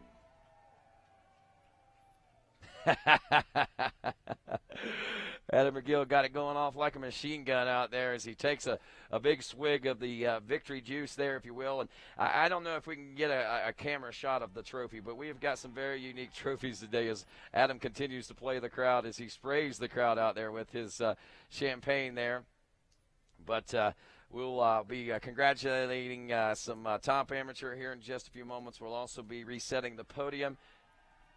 It looks like we got some swag about ready to go out. This is the favorite part of the podium presentations, I think, for Adam McGill, as he gets a chance to go out and throw some of that great stuff. And there's the trophy we were talking about. We'll see if we can't get this guy to possibly show it, but it's a snow globe. If you have a chance, turn that trophy around and let us see it. I don't think he can see us right here, but we're looking at a snow globe is what that is. It's actually a 3D. There's an ATV in there. It's busting out of some woods and some rocks and things like that. That is one of the most awesome-looking trophies. I mean, we've had some really great-looking trophies, and this particular one looking pretty good today as McGill continues his celebrations down there. And this is what is always so special. There it is. Now look at that. That is it, and you shake that up, and it gets all snowy on the inside and everything. Pretty awesome trophy. So thanks, guys, and we're going to be resetting the podium, as we said, and getting our XC2 Pro Am. Now let's talk a little bit about points right here. What happened as far as the point standings are concerned? And I'm thinking that Chris Borge got 5th place, and I'm thinking that 5th place yields something like 19 points. I could be a point or two off on that. But what that does basically is put Chris Borge somewhere in the neighborhood of about 215 overall points. Walker Fowler scoring 0 points today. He came into this one with 188. He's now got 188. That's 27 points between now he and Chris Borge. The thing that really probably might excite a lot of race fans, especially here in the great state of West Virginia, is the fact that Adam McGill just pulled off that win, and in doing so was able to pull to within 5 points. 5 points of Walker Fowler, where now we head into the next round in the summer break. 188 points for Fowler in 2nd place, and in 3rd place, 183. So only 5 points separate those two now. So Walker, like he stated this morning, it could be flipped around, and he could be battling back for 2nd again, and that's exactly what the situation that has unfolded here before us today. And at least 27 points. That's unofficial right now for Chris Borge, but it gives you a pretty good idea on what we're looking at right there as the crowd. Stick around, guys. We got more celebrations. Let's talk to our XC2 Pro-Am class. Plus, we've got a top amateur that we're going to be awarding some great things. And, wow, what an amazing day. And look at this around the Snowshoe. We've got everything right here in the village. You see that that rock wall they've got behind there. They've got the jumper. They've got a zip line that goes through the heart of the village there, so quite a bit of things. GoPro's got a lot of things going on, plenty of restaurants, a lot of souvenir shops and things like that. Look at the people, not only in the square itself, but people up there in their balconies watching the podium presentations and the celebrations that are taking place here as we are setting the stage here now for our XC2 Pro Am class. Hey, we want everybody to stick around too. Chris Borge is going to be coming up on stage here in just a moment, folks. We have got the 5-time GNCC champion and his championship ring from 2013 that we are going to be awarding him here on the podium today. So stick around. You'll get a chance to see that beautiful, beautiful ring and the opportunity that we have to award him that, his 5th time right now as we go back to the podium. Again, stick around, guys. Chris Borge, we're going to get him up on the podium. We'll talk about today's race with him as well as his 5 championships. But right now, we are heading down to the Pro-Am podium where we've got our top 3 Pro-Am. All right, guys, 3rd place here in the XC2 Pro-Am class, Randy Hamilton. Randy, tell us about that one. The race was awesome. I mean, I love the track. It's what I like. It's, I don't know, just what I'm used to riding. Just had a good race and made the pass on the last lap there and came in 3rd. It seems like it was a pretty easy day. Was the track really gnarly? Was it as bad as everybody makes it out to be? It was pretty bad. I mean, the rain didn't help last night at all, and but it was all right. Anything else crazy happen out there? You're like a man of very few words. No, I mean, I don't know. It was just, I don't know what to say. It was a good race. I mean, nothing crazy happened and went good. All right, well, you got some sponsors you'd like to thank? Yeah, I got to thank, first and foremost, my parents. I got to thank the McClure family. I mean, if I wasn't for them, I wouldn't be here. Jared, we started a team this year, and, we're doing pretty good. So got to thank Douglas, Elka Suspension, Texera, Moose Racing, Quad Tech, IMS. There's hundreds of sponsors, Dirtworks, GBC Tires, Johnny Gallagher. I mean, he's a big help to me, so I can't thank those guys enough. Well, it was a big day for Jared McClure Racing. We got Randy Hamilton and him and Jared on the podium. Solid day for you guys for sure. Thank you, Jen. All right, guys, we're going to make our way over to second place, Marshall Goings. Marshall, you have a smile on your face. Second place here today. How you feeling? Feeling good. To make it through the day, it was a challenge out there with all the rocks and mud and everything. So I'm happy to be up here. That's for sure. Yeah, definitely. Now, what was the biggest challenge for you out there? Definitely the slick rocks. You put rocks and water together, it doesn't work out too well. Well, it seemed to work out okay for you today. Oh yeah, it worked out really good for me today. So you and Cole have a pretty good championship battle going once again. I think he's probably still in the lead there in the points, but you're right there behind him. Yeah, trying to chase down Cole there. He's running solid year this year, and just I don't know. It's better. It's more fun to have it close than it is for somebody to run away with it. So it's kind of nice that we can stay right there together and have fun with it. You're keeping it exciting for sure. Who would you like to thank for getting up here? I'd like to thank my family first and foremost, the SICK crew today, Todd at Demery Motorsports, Max's Tires, Hauser A-Arms, Nerf Bars, Flex Bars, Twin Air, Santo Derisi at Derisi Racing. He helped me out a lot, and everybody else. All right, Marshall going second place in the XT2 class here today. And once again, the man of the hour, center of the podium, Cole Richardson. Cole, you started on the front row. First off, tell us what you thought about that. Did it feel pretty good to be out there in the front row? Yeah, I mean, it's everything you dream of as a little kid is being able to line up with those guys, and we got to do it this race. So was it any difference as far as like the experience of racing? Normally you're the guy coming from behind trying to chase those guys. Was it any different for you starting off riding with them, or was it just, an average day? I mean, the pace is a lot quicker, and I didn't make it too far, and I slid into a tree, so they all got away, and Marshall in the second, third row caught me. So around the first hour, everything that could have went wrong kind of went wrong, and we started to pick it up. Me and Marshall rode together all day, and he stopped to get goggles or something along that line, and I ended up getting out front and just didn't turn back. So it was kind of like a learning experience. It was almost like you were riding with the big dogs, but you weren't quite riding with them, huh?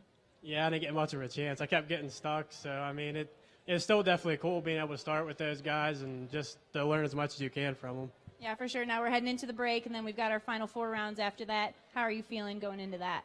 I'm feeling pretty good. Last year, the last 4 rounds, I really like them, so usually have some good luck there, so should be good.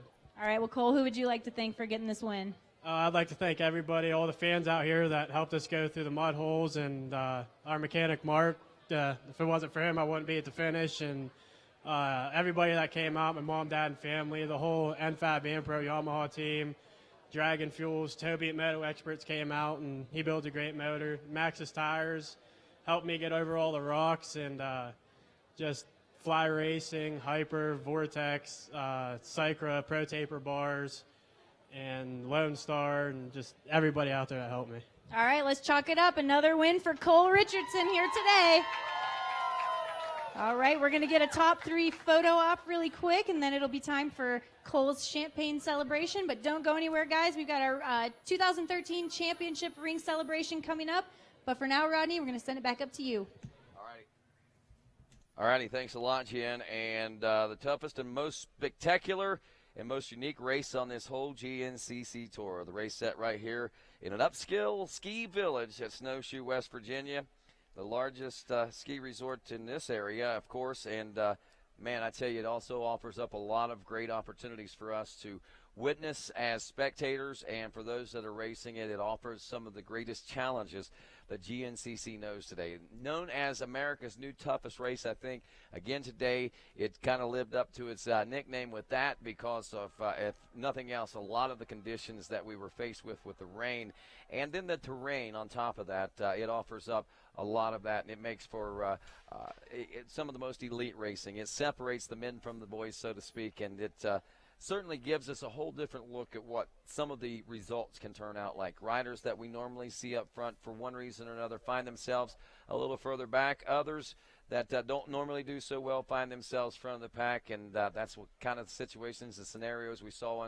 unfolding today. And one rider that we haven't seen near a podium in quite some time is a former XC2 Pro-Am racer, if memory serves me correct, now a Vet A28 Plus class racer, and he is our top amateur overall. We're heading down to Fred Andrews. Thank you, Rodney. I'm standing here with Matt Pierce. He got 20th overall today, and he's our top amateur of the day here at Snowshoe. Okay, Matt, tell us a little about how today went. Well, I got a good start there. I went into the first corner in first. Before we started into the woods, I caught up to the first Pro-Am riders of the day and just started trying to make my way up through them best I could. Try to keep the goggles clean, keep my hands clean, not break the bike. And just kept picking my way up through them, picking real good lines. Speaking of lines, how was the track? Did you find some of the spots more difficult, or which part did you like the best? There was some difficult spots, yeah. Once I broke away from the Pro-Am riders, I just put my head down and charged. Track wasn't overly difficult. Well, from the crowd yelling, I hear you got a lot of fans out there. Who would you like to thank for making this possible for you today? Well, I'd like to, I got to thank my family and my girlfriend and her dad and everybody that helps out, the Collier family, Fast Tracks Racing, Crash Racing, Camp Lazy, and I got to give a big shout out to the Summers family. None of this would have been possible without GT Thunder. He was a really big part of all this, big part of my life. This ride right here was for him today. Well, that's awesome. And here's your trophy for today. Another congratulations to Matt Pierce on his amateur overall, Snowshoe. And I'll take it back up to you, Rodney. All right, thanks a lot, Fred Andrews. Great job down there. Congratulations also to Matt Pierce. Good to see you up there on the podium, buddy. And, wow, what a day. I tell you, all I can say is I got to stop for a moment and just kind of collect myself because we've seen so many great things going on out there, and I can only anticipate that we're going to see more and crazier great things coming up tomorrow when we continue with GNCC Live about 1 o'clock here from West Virginia's second highest elevation at 4,848 feet. That's elevation 4848 Snowshoe GNCC. On behalf of all the RacerTV crew, I'm Rodney Tomlin saying, good day, everybody. Griff, I hear you in the background. Have a great time. I know it's been a spectacular day. Thank you, Rodney. We still have some business to